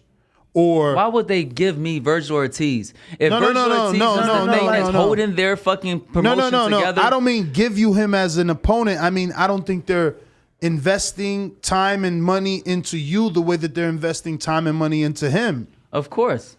But why though? But you're more marketable in my opinion. I'm far more marketable. You're appealing to more people. I got more Mexican fans than he do. I mean, I don't know what metrics you're using to check that, but you'll be surprised. The moment I start getting on a major stage and they actually promote me, I have a big Mexican audience. And not only that, I have everything else. I have everybody else. Do you feel like you speak better Spanish than him? Because I'm sure. I don't know. That's probably close. I mean, let me hear your Spanish, man. Like, I'm not going. No. Tiene que hablar en español. Nosotros hablamos español aquí. I'm trying to practice, man. Oh, Virgil got you. Yo necesito más práctica. Okay, there you go. That wasn't bad. That wasn't bad. Let me get to some. Yo no tengo amigas. When I was when vivo in Guadalajara, no tienes amigos. No tenías amigos ni amigas. Well, let me get to some of these questions from the people. I got David Maldonado all the way in New York City. He says, who wins in a battle of Philly? Boots versus Danny, and how? Boots. I feel like Boots right now. Why? Because he's on a tear. He's a devastating fighter, and as long as he's not like reckless. See, the thing is, Danny Garcia is dangerous, man. Yo. But you just called him a tune-up for Errol. You did. Yeah, but the thing is, he's tailor-made for Errol. Yes, for Errol. I hate when people start like doing that. You know what I mean? Right now, like people are really like losing the whole idea that like styles make fights. You know, and it don't matter because all we looking at right now is numbers and statistics and undefeated records. Fuck your undefeated record. Like, you know what I mean? That type of shit is what's killing this boxing right now. Like, I don't care if you got a couple losses. One of the most like dangerous fighters are the ones that lost and that don't have nothing to lose anymore. You know, but these undefeated fighters, it's like, why? Why are we caring so much about them to a point where we're invested so much, like even emotionally, to a point where we have to be like, oh man, I don't want him to fight that guy because I want him to keep his like, no, I want to see what happens when he gets tested. Because boxing, you know what's special about boxing that you're not really going to see too much anywhere else. You know, when things get rough, you can see the spirit of a man. And that's the most inspiring shit in the world. And people want to see it. And they've been starved out. Shout out Jerry Forrest. That was a beautiful fight. That's when you got to see who he really was in that fight with Big Bang, man. He went down 3 times, kept getting up. But I got another one from the people. That's what people want to see. Absolutely. Deontay go Wilder. through What adversity. do you think about the Deontay Wilder fight? Same thing. Go through adversity and show what you're made out of. You know, even though he didn't win, he 2 more knockdowns in his last fight. Absolutely. But I got Chickarelli who says, "Woo! It's Blair the Flair. Awesome. Shout out to you." 2 glove emojis. Love you guys. I love all my supporters and fans. Blair the Flair has the best fans. That's right. The most exciting man in boxing has the most exciting fans in boxing. Decatur, Georgia's own Lidge Lowe says, if the opportunity presented itself for you to fight Maurice Lee from TMT, would you? Who the hell is Maurice Lee? In Jesus' name? You never heard of Maurice Lee? No. Oh, wow. He was supposed to get that Errol Spence fight once upon a time? So I trust God's word. They was talking and, about God's him. word's been treating me very well. I'm healthy, strong, and about to knock Errol Spence out in Jesus' name.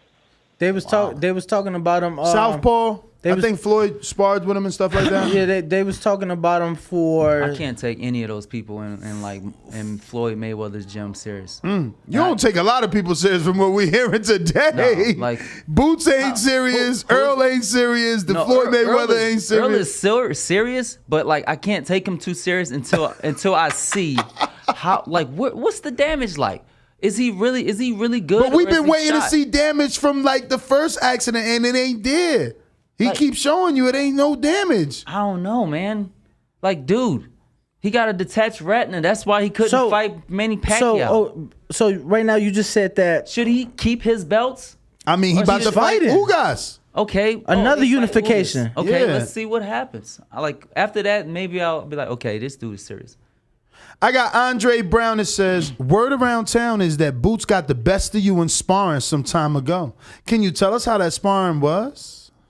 I'm gonna be honest with you. No, not really. Because it wasn't an event. It was an event for him. Why? Because I was the fucking man. And even when I'm off, even when I was out of shape, it was such a big deal for him. It was such a big deal for his camp, for his father, to just spar me. Why? That's the fucking question people should be really asking themselves. Well, shit, if I'm such easy work, fight me then. Fight me then. And let's see what happens. Who do you feel? Obviously, there's been a lot of talk. Let's not, act slow. There's been a lot of talk about Boots being that next guy, right? We see the headlines. Possible. We see the comments Shawn Porter has made saying, Called him overrated. He's like, let him prove himself, whatever the case may be. Right now, today's February 10th, 2022. Mm-hmm. Which of the top welterweights do you see Boots beating today? I don't know. Honestly, it depends on the type of fight. Honestly, if I didn't exist, it'd be pretty easy. Let's go. It'd be pretty easy. You see, you know how to sell. See, like it always has to come back to you, and you know how to do that. I love it. No, it's true. I'm being brutally honest. Shout out to Matt Bent 100 with the super chat. Kansas City, stand up. He say Blair giving us the flair. He wants to smoke. That's right. I got some more coming in. Steve, all the way in the United Kingdom, says, "Can I get a nature boy style?" Woo! Come on, Blair. I've been waiting the last fucking hour, man. What you waiting on? I gotta save these woos, goddammit. I got a big fight coming up. Uh-oh. And there's no telling. How you ain't gonna drop the news in the new crazy studio, man? Come on, man. At least give us the initials. Let us fucking guess. Rhymes with what? What? His name. What the fuck does it rhyme with? Opponent. The opponent? I can't say that until Merger Mortiz? Oh, that would be nice. No. Barney Parcia? I don't know. We gotta see. We gotta see what happens. Because honestly, at the end of the day, like, I have to honestly thank anybody that gets in the ring with me. Seriously. So who's it gonna be, Blair? I don't know, because we gotta see if You've they gotten sign. some names. They have to sign first. Leak an initial. You've spoke about a lot of names today. Is it a Golden Boy only welterweight? I don't know. But I gotta ask, because to me this is what makes sense. Wait, I didn't even finish this guy's question. Oh, go ahead. Because he had to do the Nature Boy. Woo! Go. Woo! There we go. And he says, thanks for coming on the show. It seems from the outside looking in that the pandemic has somewhat stunted your career progression. Absolutely. Now that the pandemic appears to be coming to an end, fingers emoji cross, what do you have planned to put the entire welterweight division on notice for 2022? Is the year of the Cobb? Well, year of the Flair, but Blair Cobbs is not in the ring. Who the fuck is Blair Cobbs? Anyways, possible. It's possible. Man, one of the things that people need to understand is that anything's possible. Anything's possible. So, hey, the pandemic's over. I had a whole lot of momentum in 2019. And bro, really, I got a lot of momentum the moment I fight. The fur coat was awesome, and I'm going to be the first to say it. I know they do it on other shows, but who wore it better? I think that you did it and inspired Rolly. I don't know. Have you noticed that? Oh, yeah. Rolly's copying me so hard. It's okay because we're friends. I was like, I text him like, I don't know why you trying to like me, man. How do you see the fight with him and Gervonta? You still didn't get all the things. Like, you don't have rings. You don't have watches. You just have a fucking fur coat, man. It seems like now with the issues he had outside of the ring, that's been cleared. Seems like he'll be getting that Gervonta Davis fight next. That is the rumor. How do you see that fight play out? I don't know. I want to see that. Have you sparred him? That. Being from Vegas, you and Rolly, mix it up? No. Whoa. No. I hear he's a big boy. He's a big boy, but the thing is, like, you can be big, but then you're against a giant. It's just, I don't know. It's I'm not the kind of person that people want to spar. Let's just put it like that. I'm very frustrating. I'll make people feel like, God damn it, I don't know how to fucking fight. You know what? I'm gonna take some time off. Mm-hmm. That's how I do people sometimes. Cause I'm not just boxing in there. Separating yourself. Yeah, there's a big separation, and like there's things that I'm doing. I'm I'm strategic. So I'm thinking. I'm plotting. I'm organized, and like I'm doing things that you don't see often. You know, Blair, I got mental warfare. I gotta ask, right? You've mentioned the Jaron, Ennis of the world, Terrence, Errol, Danny Garcia. How does a fight between Blair the Flair play out against Michael McKinson? Mickinson? Yeah. I don't even know who Michael McKinson is. Well, Mickinson. He's fighting Virgil Ortiz. And that's why I It's asked already that. signed, sealed, delivered. Oh, yeah, that guy. March 19th. March Easy 19th. work. Yeah, he doesn't have any power, They give according zero to his shits record. to him. Like, yeah, he's easy work. He's easy work for Virgil. Virgil's gonna run through him. Like, they're never gonna put him in a fight where as though like, oh shit, he could possibly lose. I mean, look, when you have fights where as though you knocked every single person out, that is incredible matchmaking. And not only that, but the thing is, it gives you a lot of confidence. False sense of confidence, no? I don't know, because obviously he does have some power, but the thing is, right, that can weaken you. That can weaken your whole perspective in boxing, because what happens when you can't just knock this guy out? Mm-hmm. What if you have to be patient and you have to actually like box somebody? Right. You know, what if a motherfucker? What if like let's put it like this? What if Maurice Hooker was taller? I mean, well, not taller, but bigger and stronger. What if Maurice Hooker was an actual 147 pounder?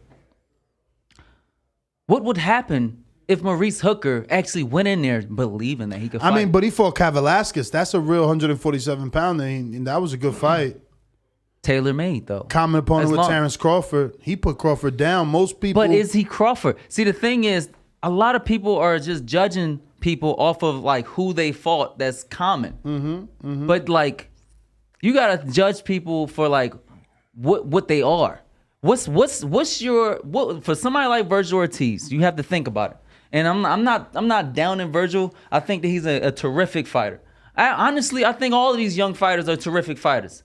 You know, everybody, me, fucking Ennis, all of them. All of these young fighters are great, especially Virgil. But the thing is, like,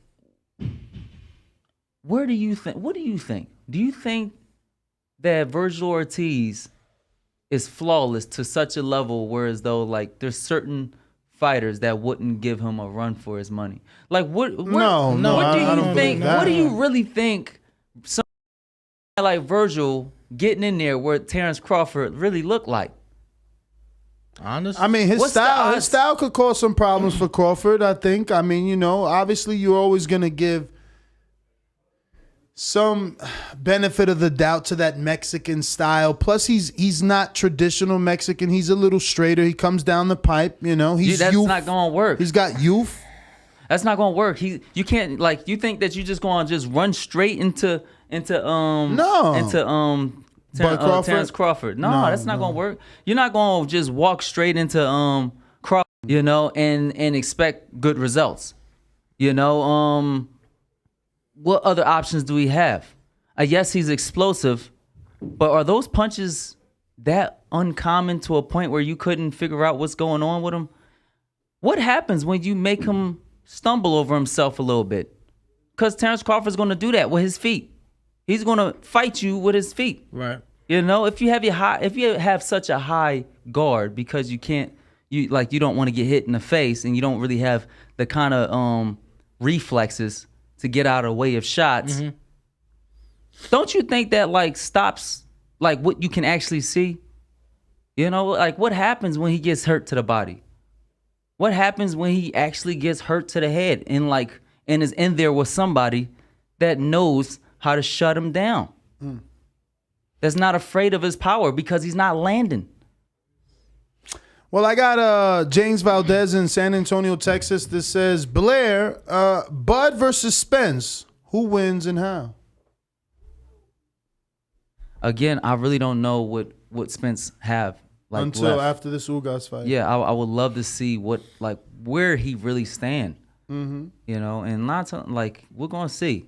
But honestly, and obviously that should be an easy fight really for Errol. Ugas gave Porter some problems, man, and he obviously upset Pacquiao. No one expected that. A lot of people felt that he beat Don't tell Porter. me you picked him to beat Pacquiao. Yeah, kinda. You next time you make a pick, you better do it on this show. We need that on record. The only reason why is because like, one, Pacquiao is just older fighter, you know, and like definitely past that time where as though like where boxing was like his 100% dream. You know, I said 100% twice because like you kind of got to be double. It's got to be you're 100% for your dream, and your dream is 100% on that. You know, so like I don't know. It's not something where as though like, oh wow, I was surprised. And the reason why is because like that was his one and only opportunity for true greatness is fighting somebody like Manny Pacquiao.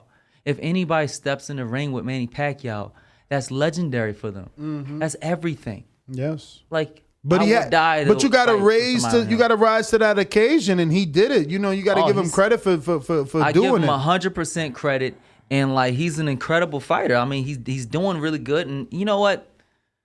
I just want to see what happens. What happens when Errol gets tested?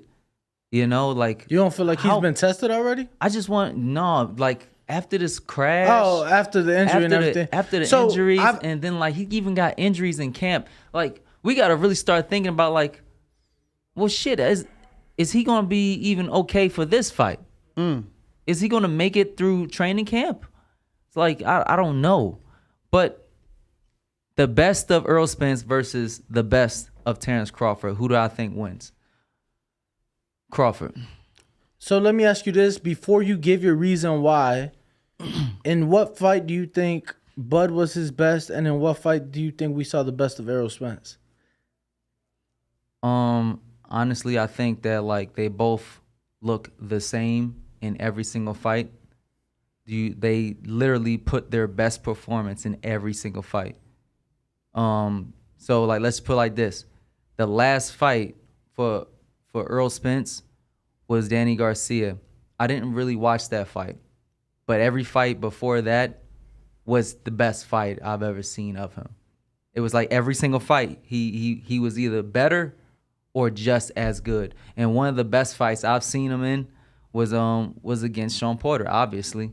You know, hell of a fight. He went through a lot of adversity with Shawn Porter. Hell of a fight. You know, and then you got Terrence Crawford.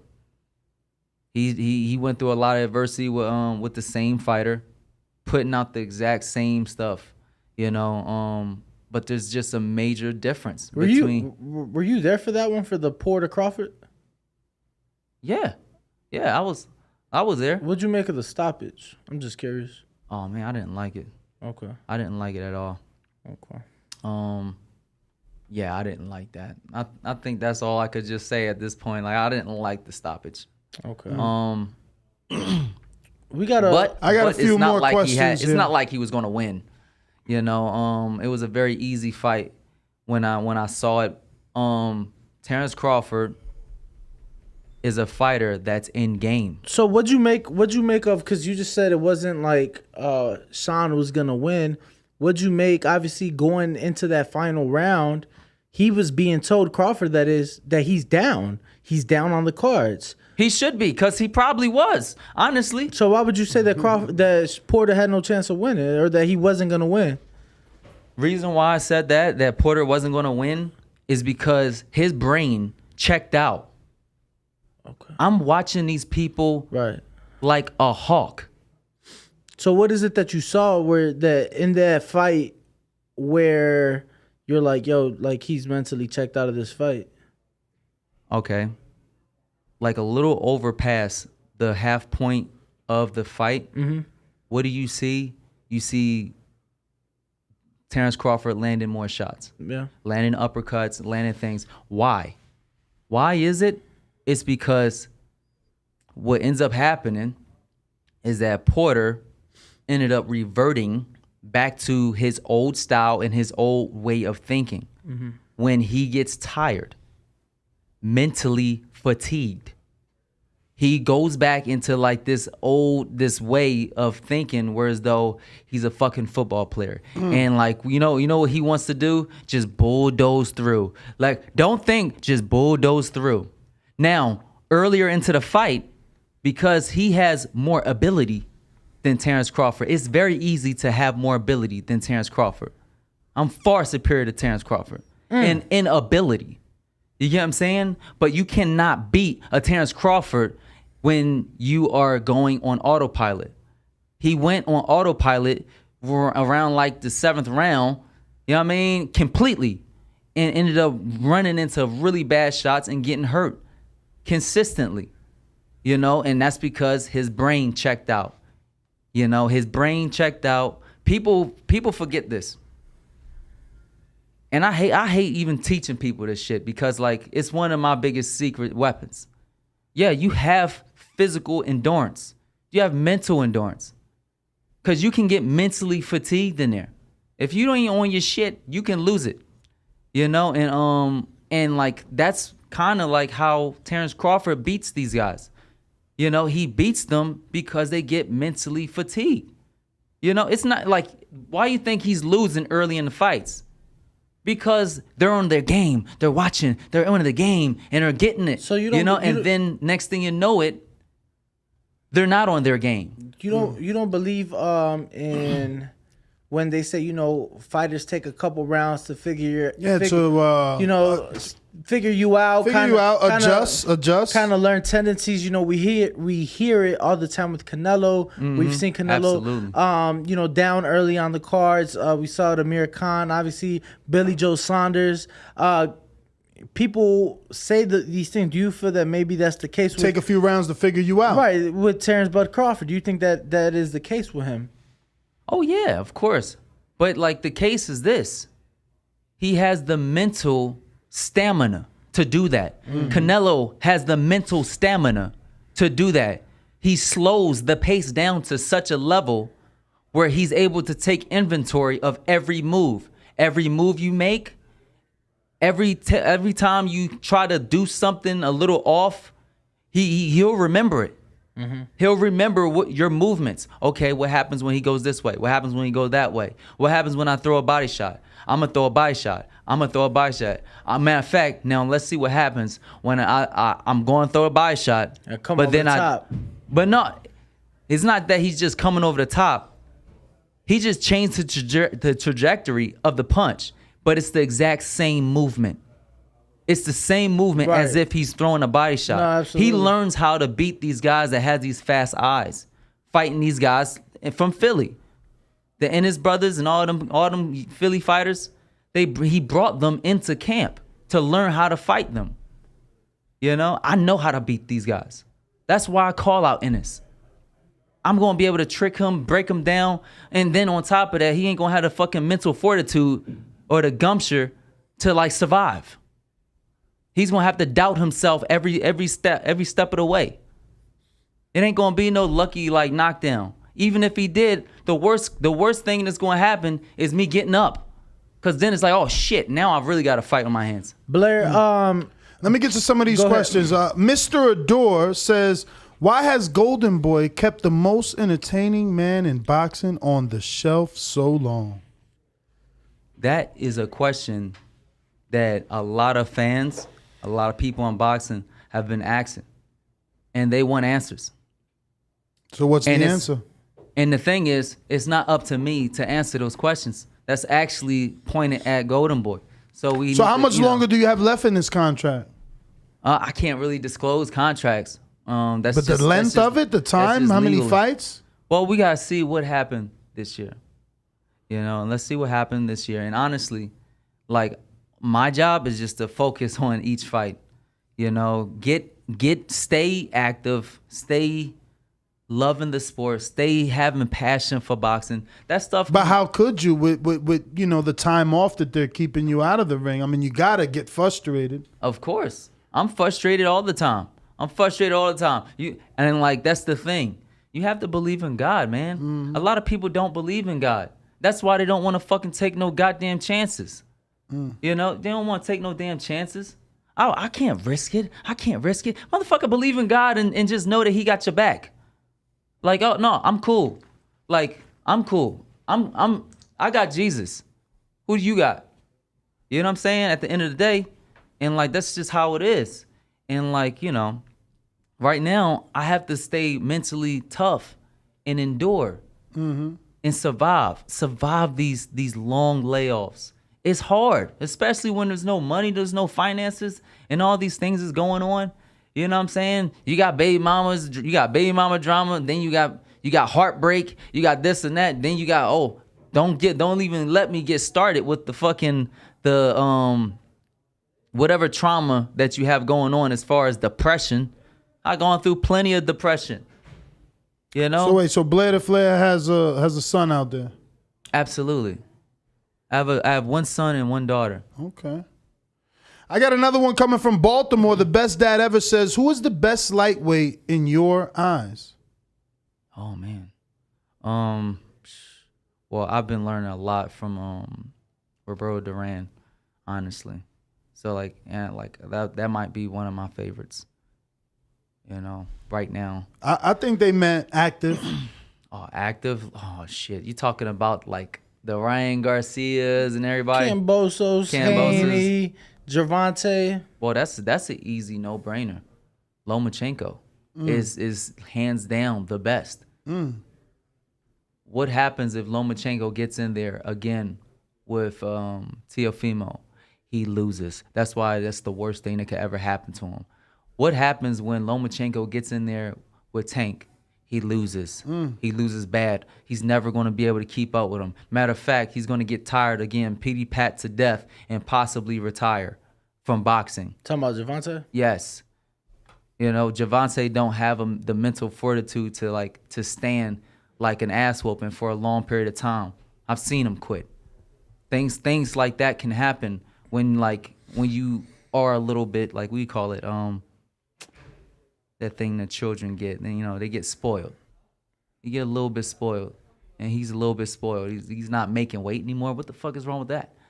It's been a couple fights since he had the weight issues, but yeah, so they were there. What'd you make of the comments Shawn Porter made? You know, he had him in camp, and you know he basically gave Gervonta his flowers and saying he was one of the toughest guys. You know, sparring is sparring, but that he shared the ring with. Do you feel like Gervonta just can't? We haven't seen him in there against one of the top guys, but that's what we want to see, right? All those top guys. Do you think you don't think Gervonta could hang with those Lomachenkos, Haney's, Cambosos of the world? Well, Cambosos, I think he do pretty well with him, possibly. Devin Haney, I don't even want to talk about what happened between him and Devin Haney. But and then like when it comes to anything else, whoa. Like Lomachenko, I don't think he has a chance. Come on, man. You don't want to give us the name of who you fighting, and you also don't want to tell us the T with Tank and Haney, because Bill was in here, this very same studio, in that very same chair, and what did he say? You know he's gonna say that Devin did his thing. Well, did his thing, and but to what Tank, level? And that Tank, the excuse was Tank was not in shape or something like that. So they had to stop it, right? Ain't that how it goes, right? Well, that's understandable. I mean, but hey, man, if that's the case, that's cool. But then the thing is, right? Was it really because he was tired, or was he just sick and tired? Sometimes we have to think like that on certain levels. Like, okay, was he really tired, or was he just sick and tired? Because honestly, I think like he might have just been sick and tired. But the thing is, he's still an incredible fighter. Devin's still an incredible fighter. And also, we got to keep in mind, styles do make fights. I would love to see what happens. But the thing is, everybody is cowards, and the only person that's even talking about fucking fighting is Blair the Flair. I'm tired of this shit. Nuts, can I get to a couple super chats? Go ahead. We got Jaime Nieto. He said, "Yo, I love this interview. I am a Blair the Flair fan now." We have Jesse Quesada. He says Blair Cobbs versus Conor Benn, Matchroom / The Zone / UK. That should be able to happen. Absolutely. I love that fight. Woo! We can say woo all the way to the bank. Absolutely. We got Matt Bent 100 says Golden Boy, free Rashidi, free Blair. Absolutely. I would love that. He's saying like free you guys out of your contracts. Oh yeah, that too. That'll be. I don't know. Like I don't know what Rashidi Ellis is going through, but there's one aspect to Rashidi Ellis compared to me, and that's why like I'm actually active a lot more than him, and the reason why is because he's just not promotable, and it's like he can move on to like another thing like PBC, but like is he going to be taken serious? Do he really have somewhere else to go, outside of just dealing with Golden Boy? I don't really know, because he's kind of hard to take to like really take serious, and the reason why is because he's not a promotable fighter. You can't be just good. Being good is not good enough in boxing, especially if you're black. If you're a black fighter and you're just good, that's not good enough. That's just not good enough. Not good enough to get you the big fight.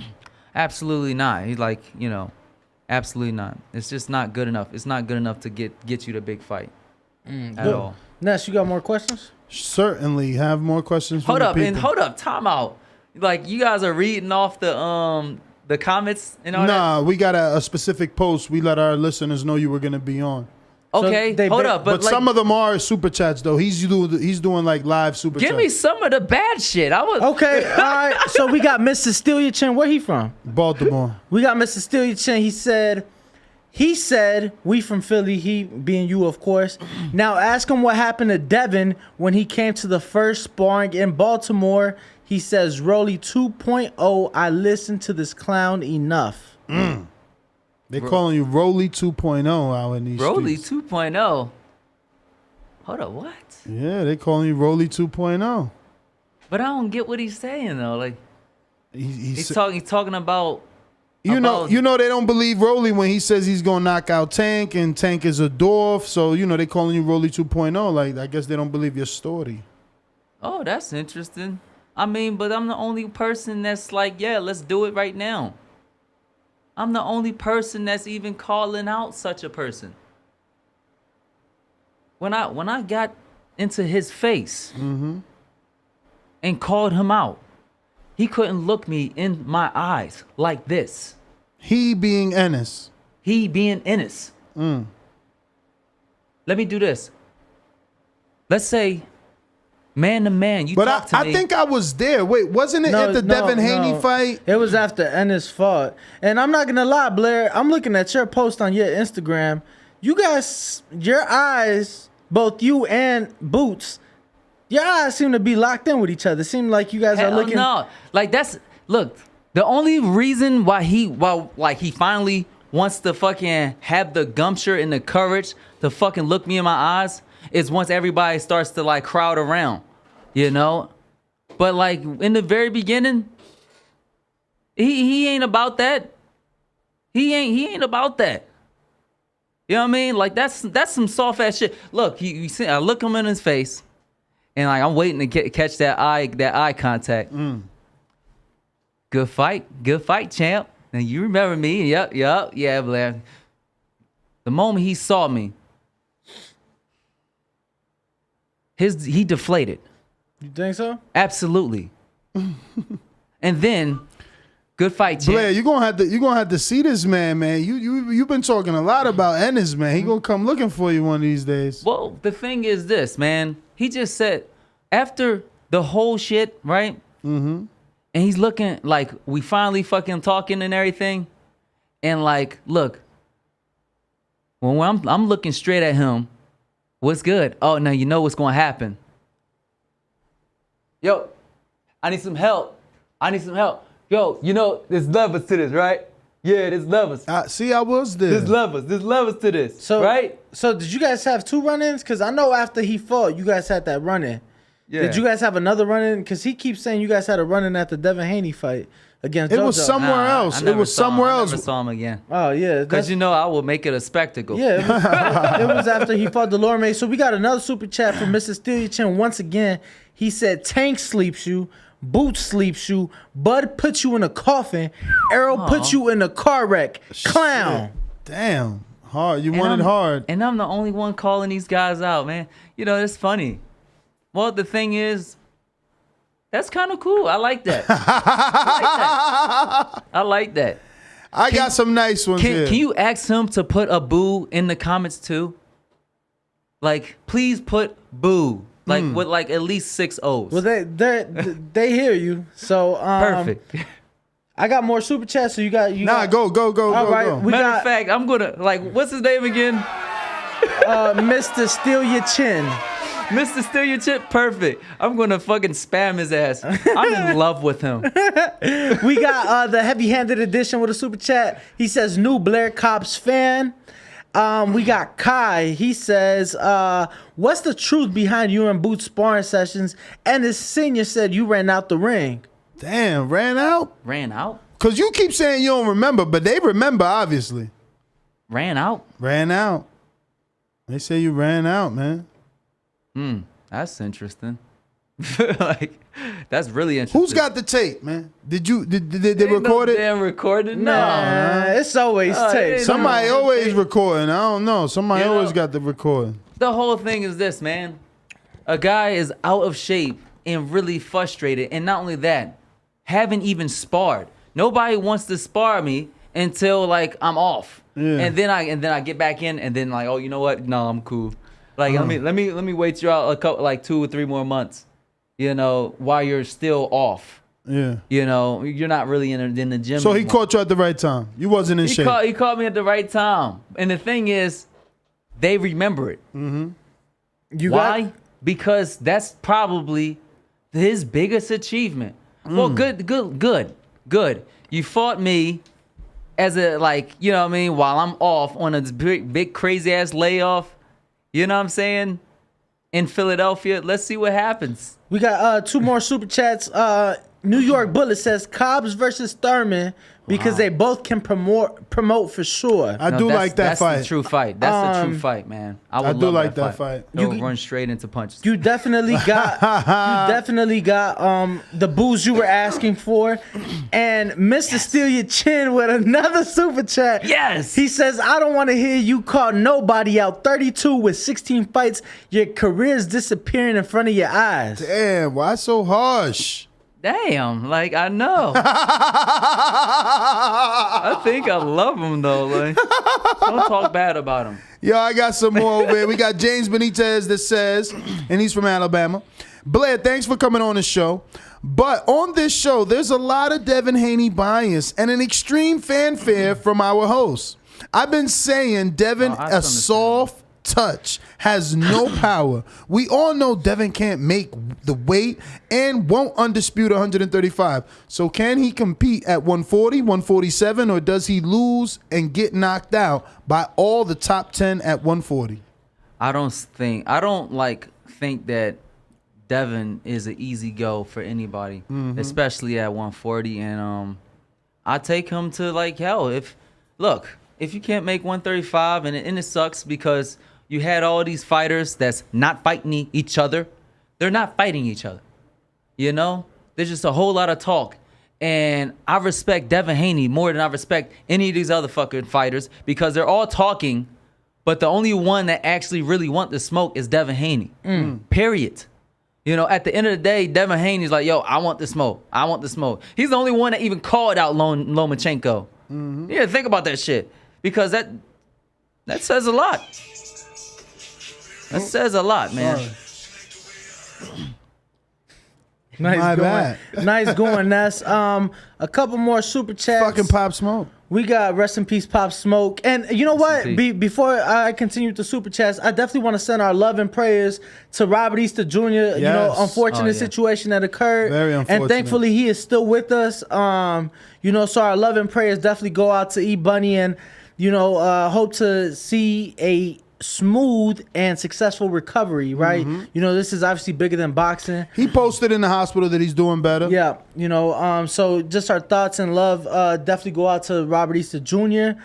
We do have a super chat from Stick Talk Boxing that says TBV, being the boxing voice, for those who may not know, is going to make this Road Flair back chat famous. Back chat famous.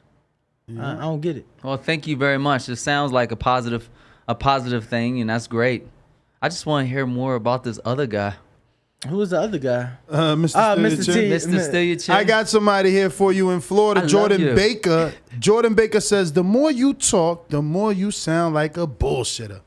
Cut the Jerry curl and speak the truth. Bill Haney gonna call Ness and line your ass up. Laughing out loud emoji. Get out of Vegas ASAP before it's too late.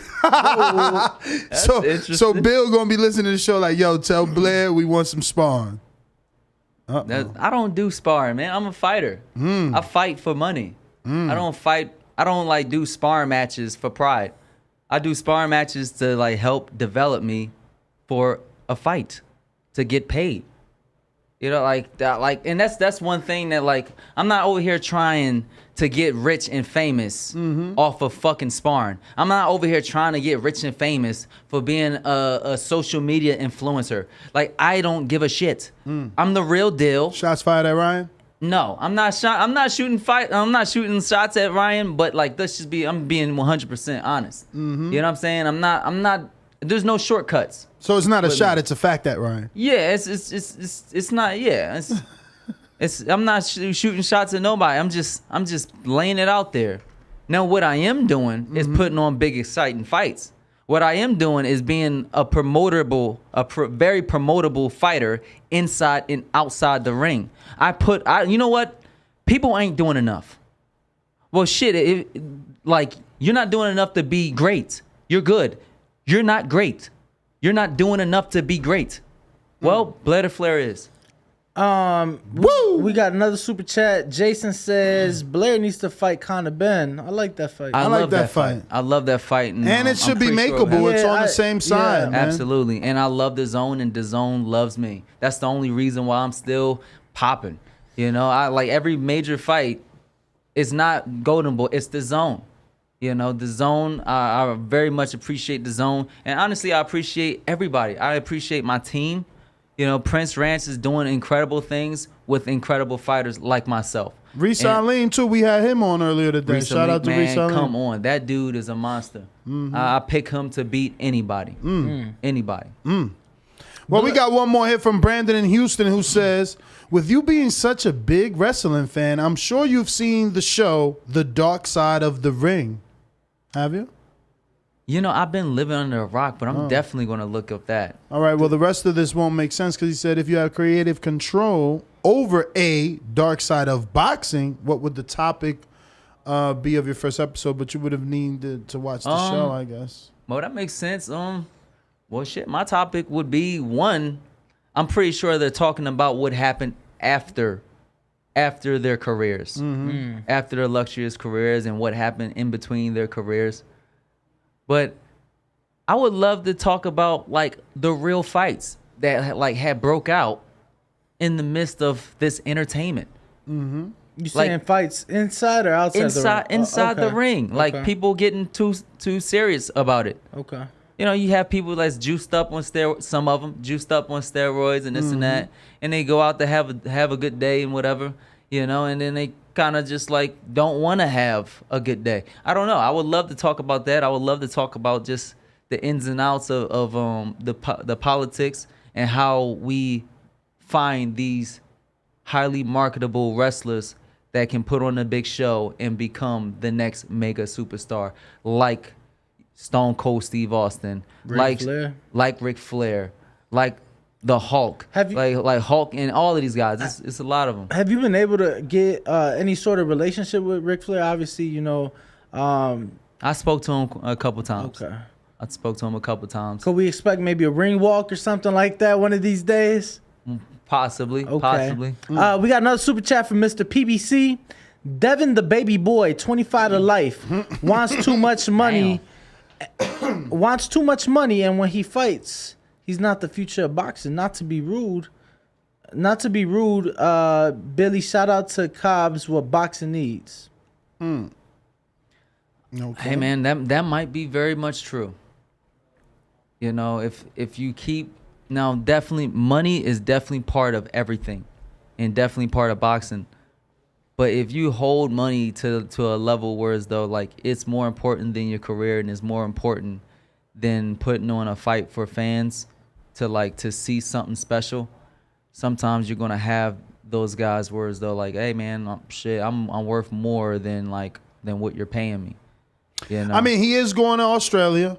It is for Undisputed. Caleb Plant just got $10 million in his Undisputed fight. I don't even trust no fight in Australia, unfortunately. After the Pacquiao Horn fight? Pacquiao, come on. Don't rob anybody at this point. Yeah. You know, so I don't know. I don't really trust that, but they should definitely hold the fight. How about this? New York. Since Las Vegas is definitely not like safe. Mm-hmm. How about we do it in New York, in the Madison Square Garden?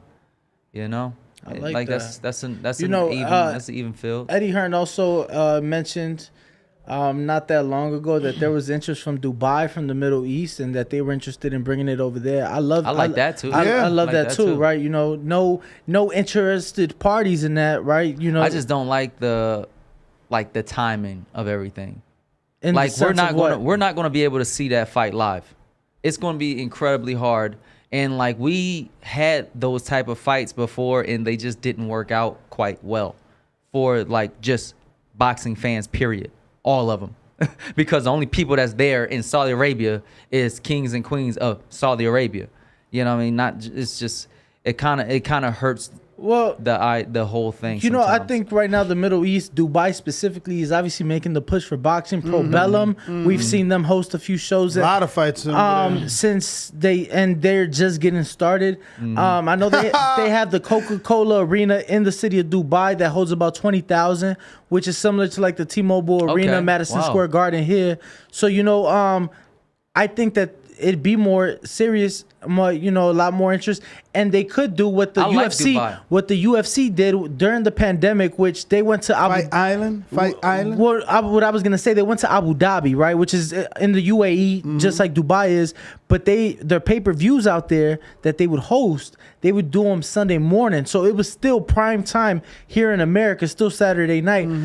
We got Mr. PPC with another super chat. Says, Cobbs, please name 4 letters of your next opponent. BOOT. Oh man, I wish that would have been dope. Nah, I can't say too much because honestly, like I'm really living off of prayer, man. I'm living off of prayer. I'm living like off of like one blessing at a time, and let's just put it like this: it'll be a blessing and an honor for me to fight whoever the hell signs that contract. I thanked my Brad last Solomon. opponent. I thank Brad Solomon truly for signing that contract. You know, even though he had a really good, matter of fact, he had a longer period of time of training than I did. You know, they were prepared for me. It wasn't a 2-week notice fight like Virgil. It was a 2-month notice for me. No, it actually was 3. It might have been 3. And like, you know, and I thanked them. I thanked them a lot, you know, because look, man, we're out here putting our lives on the line, you know, to give you guys excitement and give you guys entertainment. Well, you know, you definitely brought a lot of excitement and to this interview and entertainment to the show. Obviously, a lot of interactions, a lot of questions from the fans, a lot of comments and criticism from the fans. Thank you. Give me one more criticism. That's what I got right now. Unless you got anything else? No, that's it. You've made it through both gauntlets here, man. You're good. You know, I just want you to. That's your camera right there, right? I want you to look into your camera and send a message to the welterweight division. Yeah, specifically Boots Ennis first. We could do it in segments. So this one is for Boots. Then we'll go to Mikey. Picking on Boots, man. We're gonna go Boots, Mikey, Terrence, Earl. So Boots first. Ready? I don't even want Earl, man. Like I want to see what happens to him. You don't want a unified world champion? I don't care about him. I think that he's going to end up losing those titles. You know, if he's not okay. You know, health wise, I'm not even messing with him. I just want to like see him be good. I want to see him be good, you know? Terrence Crawford, I definitely want that. I want that smoke. Terrence Crawford, I dare you to fight me. You ain't fighting nobody else. You ain't fighting nobody else, man. Yes, you have a handpick of fighters of the litter that are not real attractions. You have Blair to Flair, a big major attraction that's talking the most shit, and you're gonna have a big promotional fight on your hands. Why not sign to a fight to your doom to fight Blair to Flair? Why not? And give Blair to Flair a shot. He sure as hell needed. I mean, he sure as hell been through it too. He's been through the fucking shit and the fucking hell. There's nobody that deserves a better shot than Blair to Flair, period. Boots Ennis. Boots Ennis. Philly's own. I don't give a shit how good you think you are. I don't give a shit. And one thing that you need to really understand is that, like, first of all, you can be a good boxer, and that's the highest level that you're going to be. But then you got me that can possibly rise to mega star attraction. Now, you talking about levels. But when Blair to Flair is a mega star attraction, I could just leave your ass hanging too, just like you left me hanging. You didn't fight nobody to be talking like, oh, I'm on the next level, or I got rankage. Like, motherfucker, like, even if you lost against me, yeah, you still be ranked top 10. So you really didn't have that much to lose outside of the simple fact that you're just not the best. You know what I'm saying? And I'm taking my city back. Or I'm burning it to the ground. Period. Like, you're not gonna, I'm not being silenced. You're not gonna silence me. I'm still here. I survived. Virgil Ortiz. Virgil Ortiz is an incredible athlete. You know, and he deserves a great fight. What's a great fight? Blair to Flair is a great fight. It's a great fight for him. If he can't get the fight with Terrence Crawford, and I love that, you know, let's see what happens with Blair to Flair. Who's next, Blair? Who else you got a message for? Man. Danny Garcia. I want Philly. Well, I love the idea of boxing Danny Garcia. He's an incredible athlete. I love to box him too. We can fight Danny Garcia if Danny Garcia wants that type of smoke, you know. But you know, that'll be great. I really want Mikey Garcia. He's still ranked number 2 in the WBC, even after taking a loss to a tune-up fight. I ain't no goddamn tune-up fight. But look at me, man. I only, like, my record ain't that great. What you got to lose? You're going to get a fucking ass whooping. That's what you're really going to get. But you deserve it. You deserve a big shot. You deserve a big crowd. And you deserve a big performance. Why not put it on with Blair to Flair? Why not? I'm on your side, too. Like, why not? Did we miss anybody, Blair? You got Adrien Broner. Keep calling them out. The hit list. Adrien Broner. AB. We're actually really good friends. And I respect If you Adrien friends, Broner. you going to get this money together. Exactly. You know, I know that is like boxing is about business and about money, and you want money and this and that. Well, there's just not too many big fights out there that you haven't already fought that is going to be a big attraction than Blair to Flair. It's a big fight. Why not make it happen? Why not? You know, why not make it happen? Matter of fact, I got the fucking money people too. I got the money people too. We offered $3 million. To Zone? No, not even the Zone. Oh. Blair own. Blair's own. Like, you know what I'm saying? Like, you got $3 million for him. I got people. I got very, very interesting people in my corner, and I got very interesting people that like, you know, that wanting to see Blair to Flair be a big attraction. So you Why got not $3 make it million happen? for Adrien Broner to step in the ring with you. I can get it, yeah. But then, like, we got to see what happens. Adrien Broner wants more, and it's like, okay. And he believes that he deserves more. And you know what? Maybe he does. You know, I don't want him to fight fucking, what's it called? Conor Benn? Conor Benn, no. You want that fight. I think I just needed more than him. Yeah, no, I get you. You know, because, like, Conor Benn, he's already being moved well. He's being moved well. And I don't think that like a star boxer, a true entertainer in boxing like Adrien Broner should be wasted on somebody that's overseas. I've been in the hood. I'm in the hood. I'm like you. You know what I'm saying? Looking for my opportunity. Let's go. I started off where you started off. You know, why not give that opportunity to somebody that's willing to bring up the people around you that fight for you? You know, I think that's where that lies. You know, I think that's probably the most exciting ticket in boxing in a very long time, where we actually bring boxing back to its real nature of entertainment. Like you think about like this, like we had crazy sellouts with people that has absolutely nothing to do with boxing. But what happens when two mega appealing mega stars, people that actually can be entertainers inside and outside the ring, collide?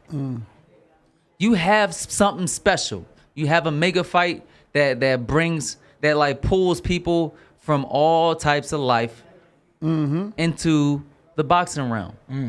I think that's how we make boxing great again. You know, by being what we are, entertainers, and then also actually really knowing how to fight. Because you could be an entertainer and not know how to fight, like, you know, some of these Logan's brothers. You know, I mean, can you really discredit them though? They put in the work in the gym. Yeah, I mean, look, they're their own thing. They're their own thing. Yeah, they're trying to find their own niche and everything. And you know why they've gotten to that point? They've gotten fan base. No, it's not just the fan base. It's the fact that boxing got boring. That's true.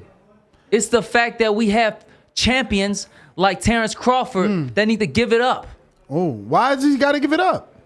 Because he's not appealing. He ain't doing enough. He's a good fighter. He's not a great fighter. That's the problem. He's not trying to be great. And that's the problem. I got a super chat from Mr. PBC who says, "What Cobbs think of Thurman's fight with Barrios?" I think he did a good job, and I think that Barrios did a great job too. They both did a great, tremendous job, and they put on a good performance. When it comes to Keith Thurman, you can fight me too. Please fight me. Please fight me. But like what I see outside of that is the fact that like he really didn't change his habits. He didn't change his flaws, and he can definitely get exposed if he fights me or Ennis. And I would even venture to say, and also the other guys like Terrence Crawford and maybe even Errol Spence. I think that he would get a. He wouldn't leave that fight without taking some real bad damage. Right. What'd you make second fight in a row? We saw it in the Pacquiao fight. We saw it in this fight. Gets touched to the body and he takes his mouthpiece out. His mouthpiece out, huh? I mean, we saw it in the Pacquiao fight. We saw it in this fight. That was really interesting. Did he put it back in? Yeah. Skills, right? Take some skills to do that shit. This motherfucker's in game. Like, pow. Oh, shit. Throw that shit back in. Mr. PBC with another super chat says, "Dude speaks facts. Fuck the haters." Yes. Sir. Man, fuck the haters. And like, but I love the haters. Shout out. But look, that's all our questions. We're going to go ahead and wrap it up. Listen, give out your social media for those that are following you or that are crazy enough not to be following you can know where to do so. Absolutely, because you must be insane if you don't know Blair the Flair. If you don't know Blair the Flair, you can follow me on Instagram, Twitter, Facebook at Blair the Flair. And for more exciting content, official BlairTheFlair.com. Woo! Because nobody does it better, baby. Let's go. Well, I want to thank you, obviously, Mr. Cobbs, for coming in. But you know when it's time to make that announcement, we want you to come and do that. Right here. Yes, come and do that right here. Oh, shit. Then let me make a call right quick. Yeah, they man. sign like. Yeah, man. Keep us posted. Itching. Keep us posted, I've been itching. man. Absolutely. I'm dying for a fight. Give us an intermission so we could go ahead and take this picture with Blair, and we'll be right back. All right, man.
All right. That was an entertaining interview. Shout out to Blair the Flair Cobbs.